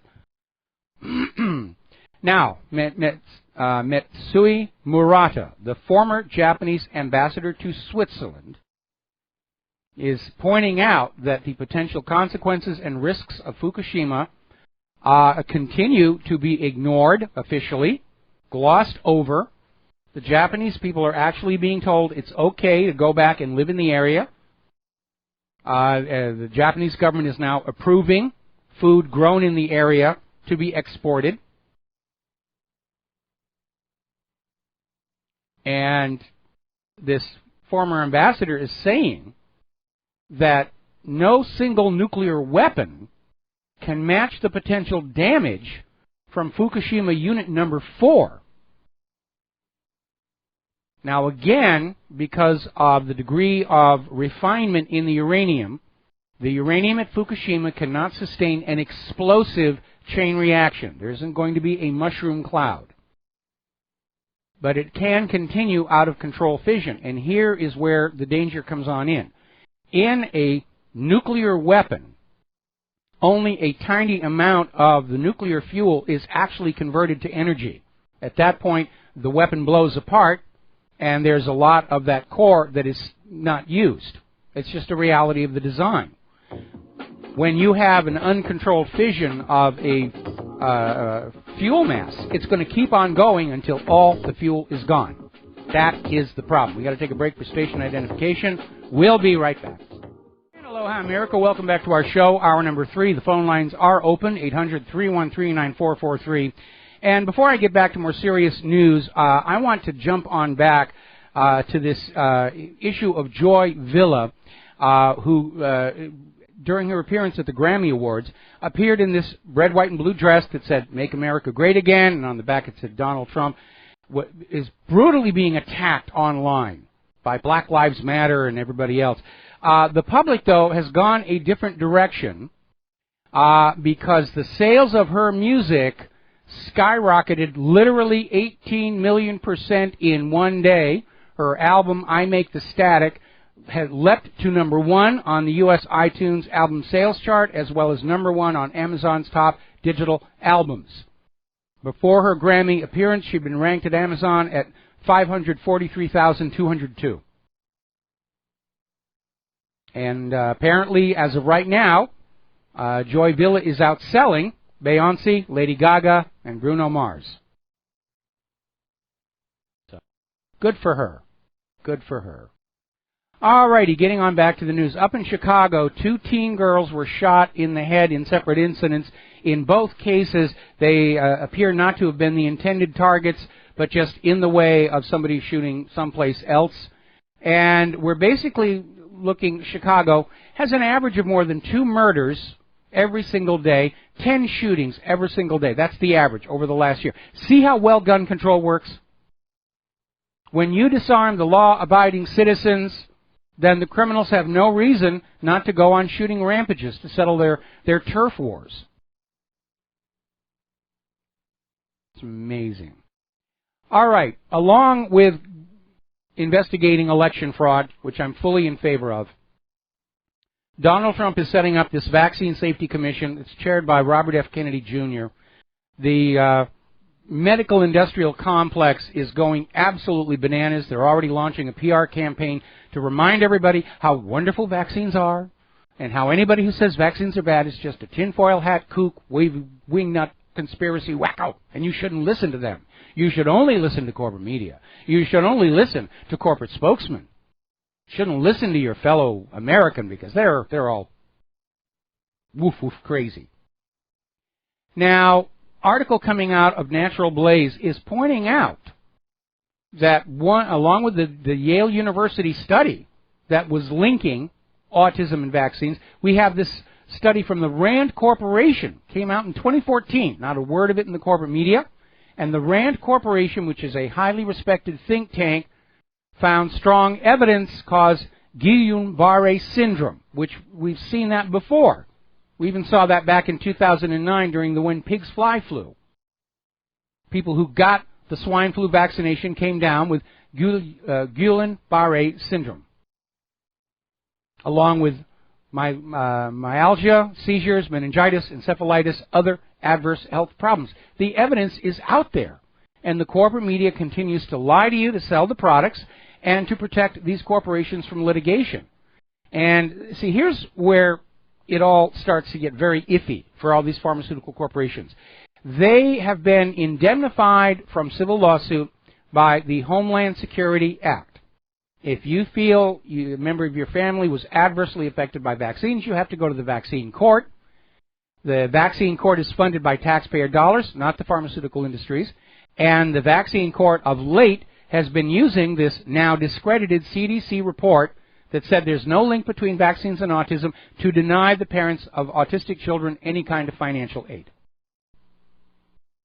Because there are just too many of them already. Now again, one of the authors of that CDC report came forward to say it was fake. They cherry-picked the data to get a desired outcome, and CDC cannot be seen as an impartial observer on the question of vaccine safety because CDC owns more than 20 patents on vaccines from which they generate $4.5 billion in revenues every single year. They have a clear monetary bias. Now then, we posted a link to a journal article. This is over at ncbi.nim.nih.gov, National Institutes of Health. And the article, I'm going to try and read this out for you. A cellular pertussis vaccination facilitates Bordetella parasiticus infection in a rodent model of bordellosis. Now, in fancy language, what that means is they discovered that the pertussis vaccination was actually stimulating the growth of a related disease in these test animals. In other words, they've now documented how a vaccine really can make a patient sicker rather than better. All right, we're going to take a phone call here. Richard in Washington State. Aloha. Welcome to the show. What's on your mind? I've been listening to you for quite a while now, and I've been waiting to come up on the subject. The Founding Fathers were very wise. And the Fourth Amendment, I keep hearing people say that, like in California, the legislature makes it compulsory for vaccinations. Yep. Okay. Well, the Fourth Amendment, right, the first words are the right of the people to be secure in their persons. Mm-hmm. That would be your persona. It's already covered in the Fourth Amendment. I would agree, they can't violate your person. We have a government that is basically ignoring the Constitution, or they're weasel wording their way around it. And again, it's big business. Vaccines are $30 billion a year. And with that kind of money, they're going to keep on going because they like having that kind of money coming on in. And as long as the taxpayers get stuck paying for those people who can actually prove they're injured by vaccines, they're not going to change their behavior. And I am really... Well, I thought it was all about civil rights. Well, I would see it as the most basic right to decide what your body is either eating or not eating, or what medications it's taking or not taking. I would consider that it may have been such an obvious right that the Founding Fathers didn't think it needed to be put into the Bill of Rights. Well, what's right there? It says secure in their persons, your persona. Well, you need to read. That's your person. You need to read the right. It says securing their persons against unreasonable search or seizure, and that unfortunately constrains the interpretation of what can be done with a person's, with your body. And again, it's argued back and forth. What we need to do is to get the American people to wake up and realize this is harmful. That our medical industrial complex is profitable only so long as we are kept chronically ill and in constant need of treatment of symptoms. Well, you're not getting any argument on that issue. No, absolutely not. Anything else? No, but that's been a burden for me for quite a while. Is this persona violation thing? It's so obvious that I'm surprised that they can't take that to some type of court and get it resolved. If we had honest judges and an honest court system. But again, look at that judge who issued the stay against Trump's travel moratorium. Clearly in ignorance of Title VIII, misrepresented the reality of how many people from those countries had been charged with terrorism. When you have judges who are that corrupt, it almost seems like a waste of time to go to court. Yeah, it's expensive, and I think it's designed that way. Well, it's designed that way to give the advantage to those who have the most money. course. Okay? Yeah, I have another issue that I wanted to bring up. Well, Is that okay? before you do that, I want to do a shout-out to our on-air affiliates who are just now rejoining our network. And, yeah, give me your next issue. I have a book that said that in the Korean War, that Chiang Kai-shek got in touch with Truman and told him that he'd like to open another front on southern China. And Truman sent the 7th Fleet to block him. Okay. I'm not that up on the history of. I mean, I know who Chiang Kai-shek was, and but I'm not familiar with that particular chapter of history. It wouldn't surprise me. I mean, Truman kind of shocked me. Truman had a problem where his own top U.S. military commanders wanted to use nuclear weapons against North Korea, building on their stunning success in Japan. And Truman threw some cold water on that one. Yeah, that's always bothered me, too, that issue. Yes. I mean, that they take a hill and then give it back, take a hill, give it back. Same as they did in Vietnam. Well, you can't cross this line. You can't bomb Haiphong Harbor. Well, that was all about that was all maximizing the profitability from the war, which is really what it was all about. Having a war to justify taking money away from the American people and giving it to defense contractors and munitions suppliers. And the longer the war goes on, the more profitable it becomes. Imagine that. Yep. Thank you. All right, thank you. We're going to switch over to Andy in Texas. Aloha, Andy. Welcome to the show. What's on your mind? Aloha, Michael. Hey, I just think that what's going on in the mainstream news, or corporate news, if you will, they got nothing on Trump, absolutely nothing on Trump. And so they're picking and pulling and doing all this stuff. That's why you hear this Kellyanne Conway stuff about Ivanka Trump's line of whatever. And then you got, this General Flynn supposedly talked to the Russians and maybe had mentioned a little something about the sanctions, but didn't go into detail. So they're just picking and choosing. So I just want the listening audience to understand and realize that this is even more evidence that we have a true and honest president here, because they have to pick and choose what the heck they're going to bring up and throw at the American people. And they turn every little scenario into something huge. They can't, by the way, because nobody's listening to them anymore. Mm-hmm. But, I mean, they're throwing it out there to get people thinking and stuff. And I think that's feeding fire to these little snowflakes running around breaking windows and stuff and whatnot. I just think this is just a bizarre setup. We got ourselves a godsend president and a chance to turn ourselves around, and here we are. Well, again, Trump's appeal all along was that he is an outsider, that he did not grow up in this corrupting influence of American politics, and we are very clearly seeing that there is, in fact, an establishment clique that thought it was their divine right to choose future rulers from within their own ranks, and to heck with what the American people actually wanted. Again, I don't agree with everything that Donald Trump says, but we need to keep in mind he is still courting the Senate to get the confirmations of his nominees, and the fact that Trump has already pulled back from saying he was going to move the U.S. Embassy to Jerusalem tells us that he is starting to realize that he has been lied to by the corporate media, not just about himself during last year's election, but about a lot of things over his entire lifetime, and he's starting to really, I think, reassess his worldview. That makes him very, very dangerous to an establishment elite that have been ruling the United States and indeed the whole world with illusions, putting us in a real-life version of the Matrix, and all of a sudden the Matrix is starting to crack, and that's why they're all scared. Well, what do you make of the Stephen Miller interviews on all these Sunday shows and stuff? He laid it out plain and simple, and he got grilled a little bit more on each channel. He was on all of them. And they were talking about, you showed no proof whatsoever that there was voter fraud. Well, what about the mainstream media just running around saying Russia interfered with our elections, and they showed no proof? So Stephen Miller should be able to say there's voter fraud without proving anything if the media can say Russia was involved in our elections without showing any proof. I mean, this is a hypocritical situation we got. What do you think of that? It is, and the corporate media is just undermining its own credibility the more they persist with this.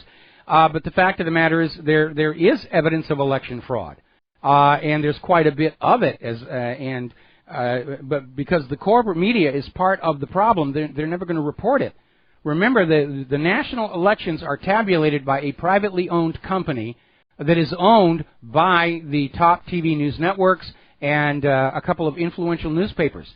And all of the polling information goes in there. It's a black box. And then all of a sudden they'll come out and say, this is your new ruler.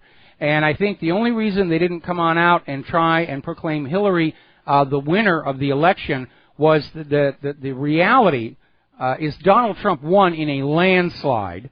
And if Hillary had been anointed the president, you'd have Americans talking with each other saying, did you vote for Hillary? Did you vote for Hillary?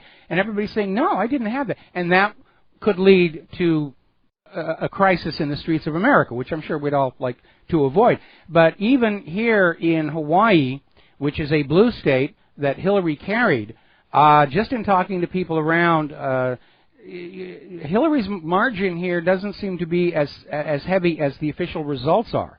But we need to overhaul our election system. We cannot trust this election system. It is set up to facilitate and conceal election fraud, and we need to go to a system that makes it very easy to see the election fraud, very difficult to carry on out. That's what we need to do. And the first thing we have to do is get rid of those electronic machines. We need to get rid of those tabulation centers where votes are counted in secret and private. We need to crowdsource the counting at the precinct level and just provide a record of all results and totals going all the way up to the national totals so that anybody with a calculator can validate their precinct numbers, made it all the way to the top without being changed, and they can verify the results for themselves. That's going to turn millions of American citizens into voting inspectors, and that is going to keep our election system honest.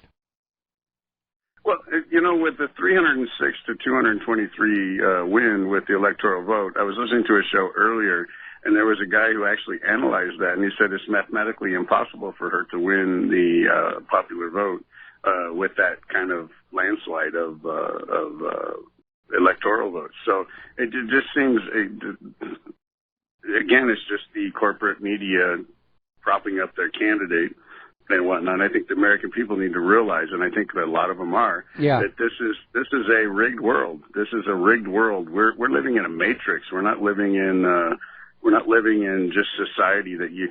The sad thing is that we're all born into this thing, and none of us had anything to do with society set up. We just have to navigate through it, and it's just a terrible setup that we got going on. Yeah, it absolutely is. It is nothing at all like we're taught it is in those state-controlled public schools that tell us, you know, that we're the greatest nation on earth, and we've got an honest government, and every other government on earth is really terrible except for Israel, and we should support them, and human-caused global warming.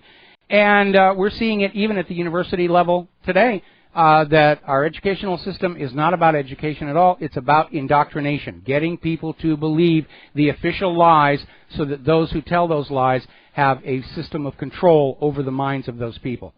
And it does take a tremendous act of will to break free of those beliefs you're indoctrinated with as a small child.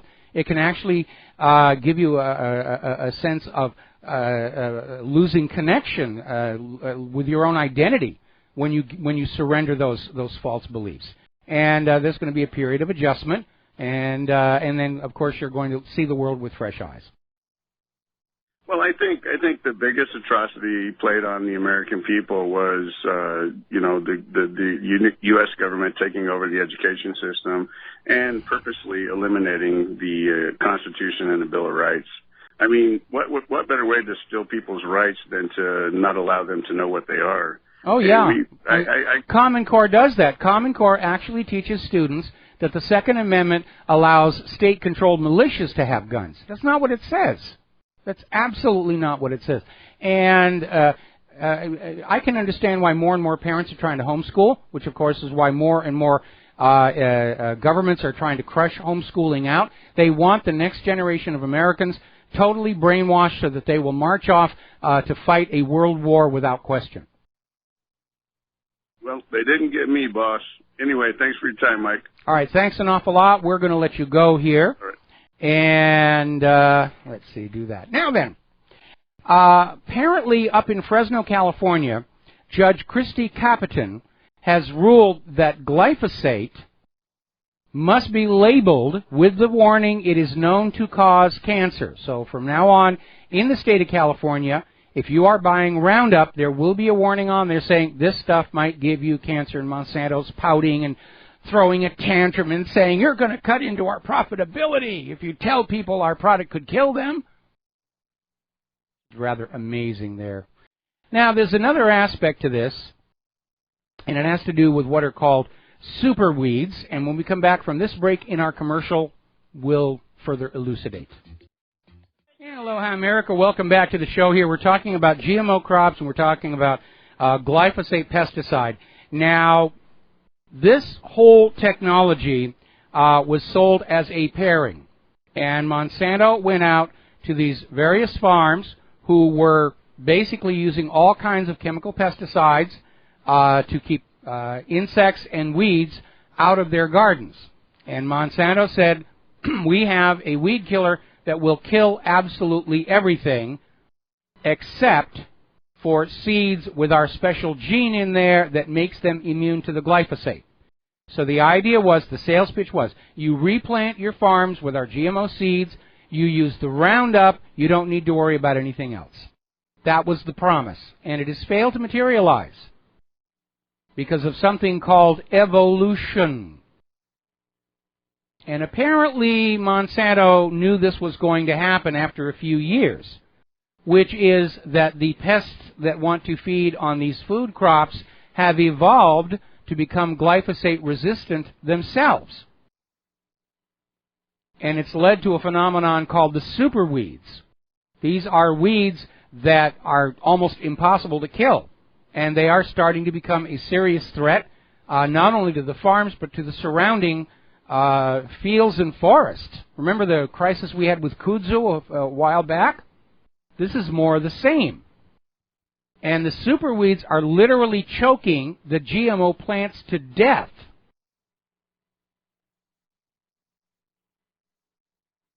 And this is another example, along with Deepwater Horizon, Fukushima, San Onofre, and so forth, of what happens when decisions about the safety of a given product or technology are left under the control of the money junkies, whose only goal is to maximize profitability, get to market first, so we're there and we've got the best of it. And because of the super weeds, the Roundup Ready crops and Roundup may not have a market much longer. The downside is that pollen remains, unless you're willing to do what Hungary did, which was to literally burn every farm field where GMO had been planted to get that pollen. Otherwise, you have to let a farm field lie fallow, meaning unused, for 3 years to make sure that pollen is all dead. It's going to be very, very hard, if not impossible, to put this particular genie back into that particular bottle. Now, there have been headlines all over the corporate and, for that matter, independent media that Vladimir Putin is going to make a Valentine's Day present of Edward Snowden to Donald Trump. And obviously, for those of us who think Edward Snowden is a hero, it was very alarming news. It certainly does not make Putin look very good, or even Donald Trump, who I don't think really fully appreciates the circumstances that led to Edward Snowden doing what he did. As it turns out, there are reasons to doubt this story. It may be just more fake news, because we certainly did not hear this announcement from anybody in Russia. This came out of NBC, citing unnamed U.S. intelligence officials. And that's it. And at this point, I would say the prudent thing to do is not watch the corporate media anymore, not read the corporate newspapers. They're unrepentant liars. They learned absolutely nothing from the embarrassments of last year's election season. They are still trying to play the game by the rules under which they make all that money. They know if they start telling the truth, they're going to have to give up those multi-million-dollar paychecks. So, of course, they're going to go online until those who write those multi-million-dollar paychecks are realizing it is all wasted money, because the American people just will not trust the corporate media, or for that matter, the government,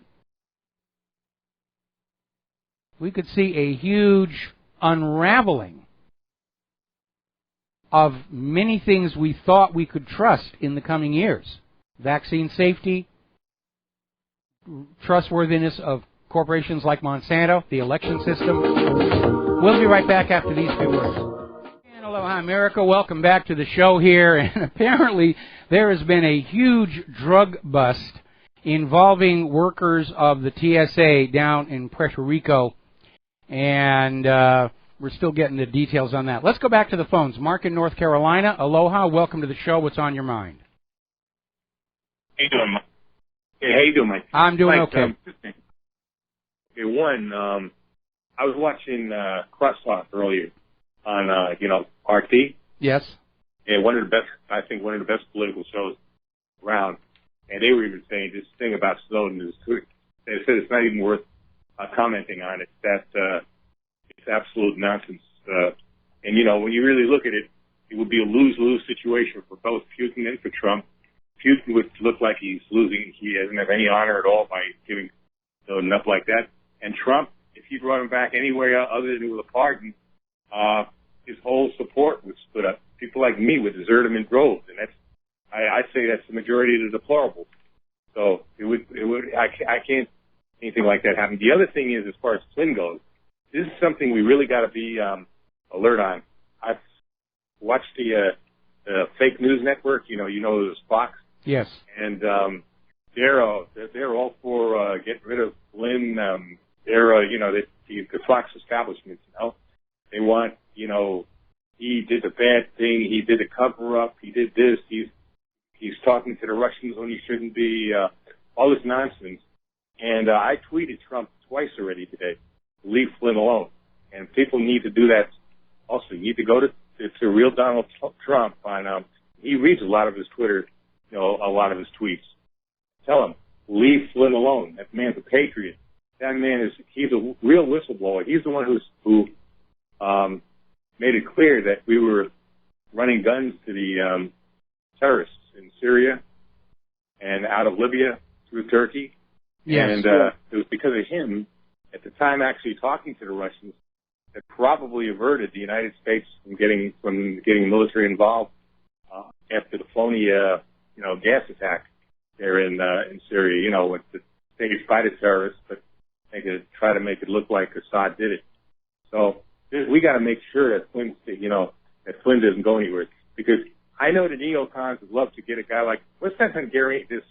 Some guy, he's got an accent. I think he's from Hungary originally, but I notice he's always on a lot of these news shows and a lot of the the mainstream talk stations and stuff like that. And I think that's who the neocons would love to get in Flynn's place there as National Security Advisor. Yeah, but hang on.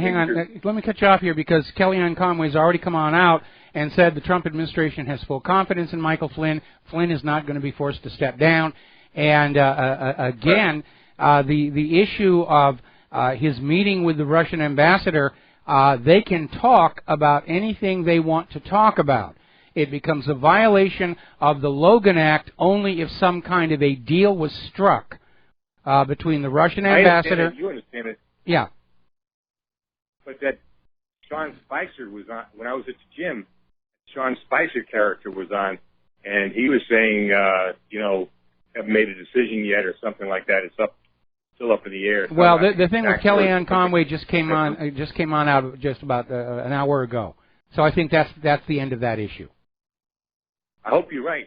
I really hope you're right, because these people these rats will have nothing better to take General Flynn down. I don't agree 100% with General Flynn. I don't think Iran is the problem he's making him out to be. But at least Flynn is reasonable. At least he wants to. He doesn't want World War III. And he's trying to be as truthful as he can. And he put his whole career on the line when he confronted Obama about supplying the terrorists with all these weapons. So well, let me make sure. Okay, Mark, I need to close you down here for a second, because I need to make a comment. I am seeing encouraging signs that Donald Trump is adapting to the realities as he encounters them. That he's not coming on in saying, these are my policies and I refuse to change them because I don't want to appear to be weak and so forth and so on. Certainly the one about the embassy in Israel is very, very significant. I think that Donald Trump may have a rethink about Edward Snowden. Certainly his willingness to go after the vaccines and address the issue of election fraud. Overall, I think he's doing a great job. I don't agree with everything he said, but then nobody ever agrees 100% with anybody else anyway. What I am waiting to see is after Trump is through the confirmation process at the Senate and he either has or doesn't have all of his appointees confirmed, I'm going to be looking for changes in his behavior at that point. Okay? I agree with you, Mike. Okay. But again, as Paul Craig Roberts says, yeah, I agree with you. But the problem is, as Paul Craig Roberts says, there's not a whole lot of experienced people other than a lot of these neocons and think tanks hanging around Washington. And it's going to be it's very hard for him to fight these people off. They're like, yeah, well, it looks like he's getting ready to. It looks like he's getting ready to. We're hearing that he may replace his chief of staff because he's very unhappy at how many of the neocon war hawks have managed to infiltrate his administration, and he doesn't want that. One thing Donald Trump is, he's a top-down manager, and he's not going to have any tolerance for people who come on into the White House and think they know better than the president. Even if they actually, in fact, do, he's not going to put up with it. As far as finding people, maybe Trump ought to remember the secret of his success was that he's from outside the establishment. And maybe he needs to start looking at people who are from outside the establishment to give him advice, at least in his kitchen cabinet. That doesn't have to be confirmed. He needs to start building a network of people who have been following American politics for decades and who are good analysts on it. And maybe they don't have the fancy degrees or anything, but they're there with an opinion that he can basically verify on his own that this is the straight dope. Anyway, listen, I need to let you go because we're coming out of time here, and I got a bunch more stuff to cover.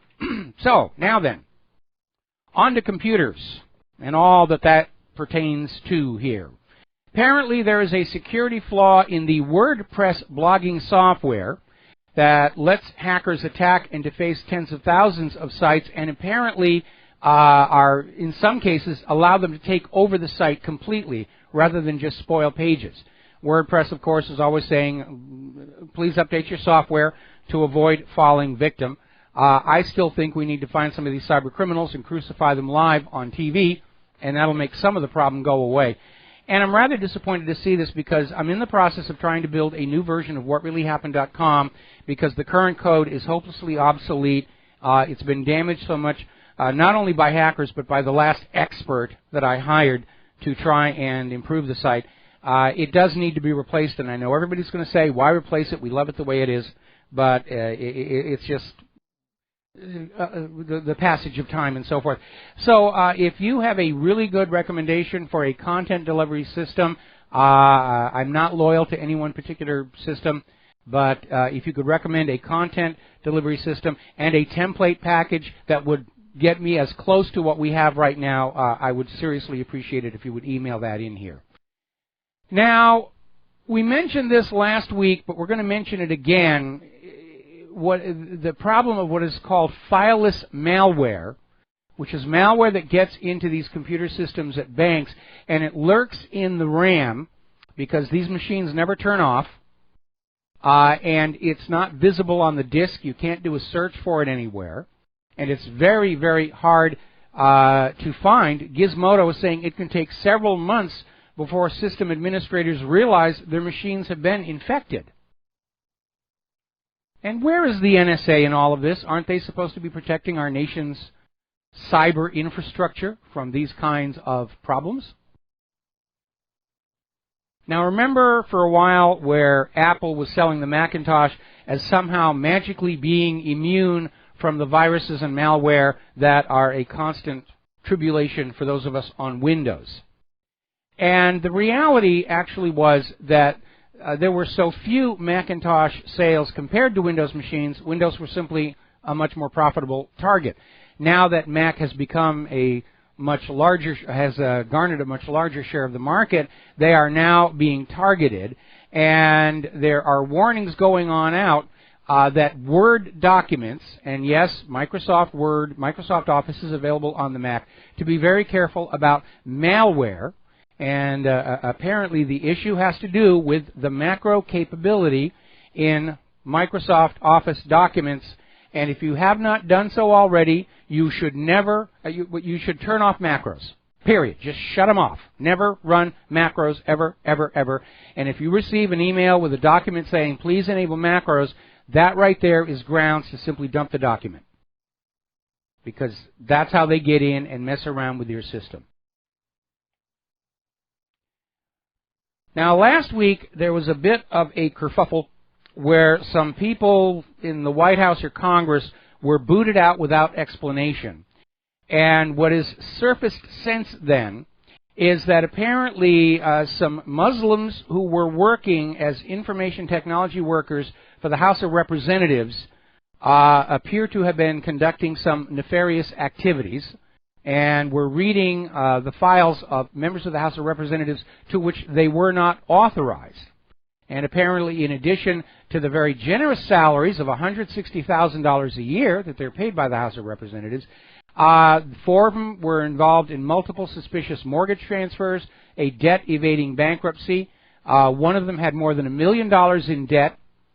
And these are the people who may have leaked the details on the raid that cost that SEAL and an 8-year-old girl their lives. Because when the SEALs showed up, they walked into an ambush. The enemy knew that they were coming there. These may be the leakers here.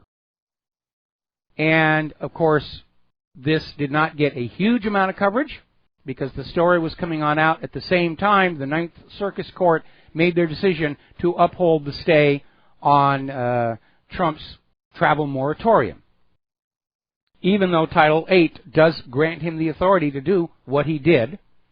And the original judge lied in saying that nobody from those listed countries were suspected of terrorism, when in point of fact dozens and dozens have been arrested and charged with terrorism. Now, more and more people are pointing to the dangers of the so-called Internet of Things. These are devices with embedded chips, which supposedly make them hip and cool and modern, and don't really seem to do much of anything else. But apparently, according to a story at networkworld.com, a university had its own intranet attacked, and the attack came from vending machines, smart light bulbs, and 5,000 Internet of Things devices. And they were locked out of their own systems by the botnet. A botnet was controlling these devices and using them to send denial of service packets. Why do we even need these things? And if we need these things, can we not make them more secure? Or is just the rush to get the product out there fast to maximize profits, and when it all falls apart and proves to be a curse on the human population, well, that's somebody else's problem. You know, we'll let the government take care of that. Now, as you know, Google is experimenting with their own artificial intelligence. It's called DeepMind. And apparently, they're revealing that when the system is under stress, when it's confused, when it's not sure what it's doing, it's starting to show tendencies of aggression.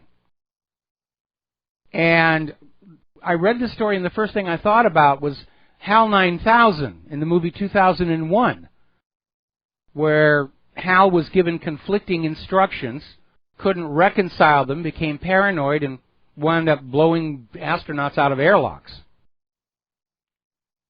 It is a wonderful movie if you've never seen it. In fact, that and Mary Poppins were the movies that convinced me I wanted to work in visual effects. All right, so let's talk about human-caused global warming. Insert ominous music here. We've been reporting on this Russian icebreaker that is trapped in ice at the extreme east of Russia. The ice is so thick. How thick is it, Mike? It's so thick, they're saying this ship is not going to be able to break free until May, possibly even June. And in the meantime, they have actually had to run power lines from the shore to keep the ship warm and habitable for the crew. So much for Al Gore's "The Arctic will be ice-free by 2014." The Northeast is looking in sights of another winter blast of snow and winds. They're still digging out over there. And by the way, they're predicting now more heavy rains coming into the Oroville area starting on Wednesday and continuing through the weekend. So they're not out of the woods on that situation either. Over this last weekend, they had a state of emergency in Bonners Ferry, Idaho, trying to deal with the heavy snowpack there. Last week, the snow was so heavy in New York, the mayor of New York City was telling people, get out of the streets. Just stay home. Don't go to school. Don't go to work. It was too cold, too dangerous for people. Apparently, this last major storm dumped 5 feet of snow in Montana.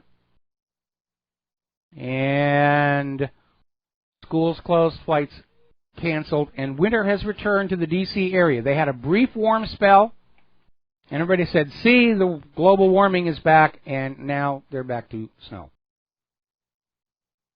It is crazy out there. Over in, Connecticut last week, they were telling their state workers to stay home for safety. And it's snowing, or it did snow, in the United Arab Emirates. Remember when snow fell in the Sahara Desert a short while ago, the first time in 37 years? It was in December. And they said, wow, we'll never see that again. And then, of course, it happened again.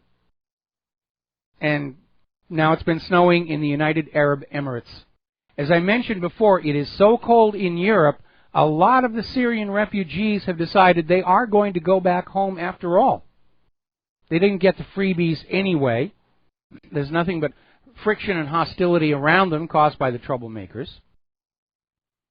And so Norwegian broadcaster NRK had an interview with a Syrian family who said, we're just going to go back home. We can't deal with the cold. So what's going on here? We know that the reality is climate on Earth is determined by solar output and by the shape of the Earth's orbit. And the Earth's orbit naturally stretches from circular to elongated and back over very long periods. Now it turns out there's a smaller cycle that may be explaining some of the more short-term climate changes. More about that when we come back. Aloha, America. Welcome back to the show here, our final segment of our program on this Monday.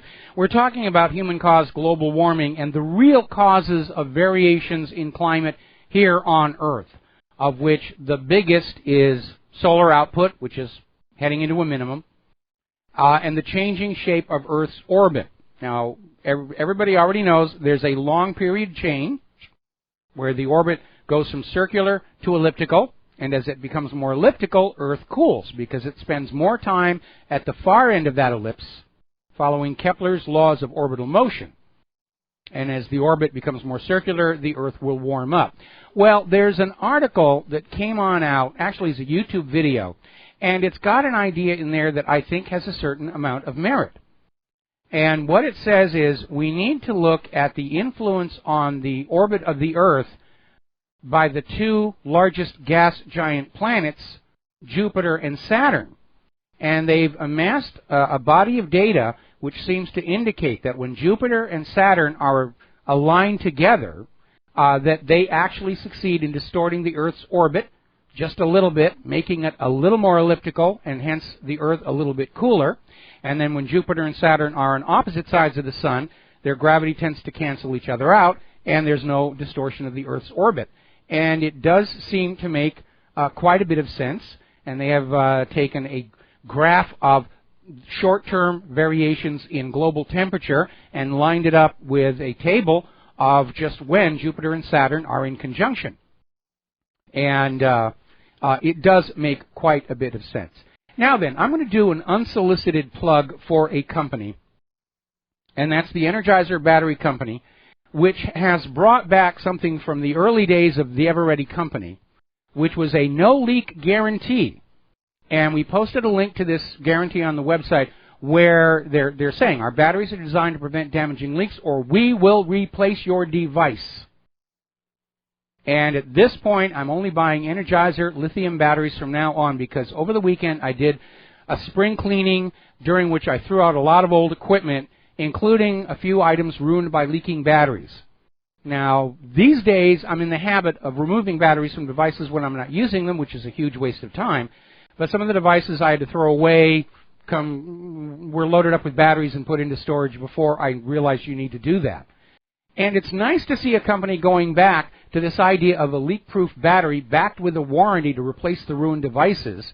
And that's why I'm giving them a free plug, because that has been a major, major headache of how much equipment has been destroyed by batteries that leak. And I'm not talking just about the cheap, branded batteries from the big box stores. I'm talking about name brand batteries that have leaked and ruined things, of which flashlights are the least of them.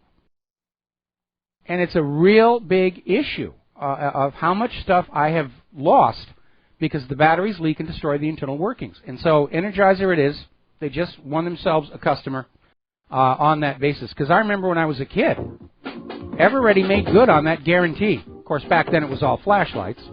All right, there's the music. Time for me to get on out of here. I got to do a Jim Goddard show up there in Vancouver. We'll be back tomorrow here on the Republic Broadcasting Network. Until then, stay safe, stay informed, stay skeptical, make good choices. Please share what you learn here with everybody that you know. We're literally in a war between the independent media and the corporate media. They've got all the money, but we've got a lot of people on our side. We'll be back tomorrow. Aloha, America.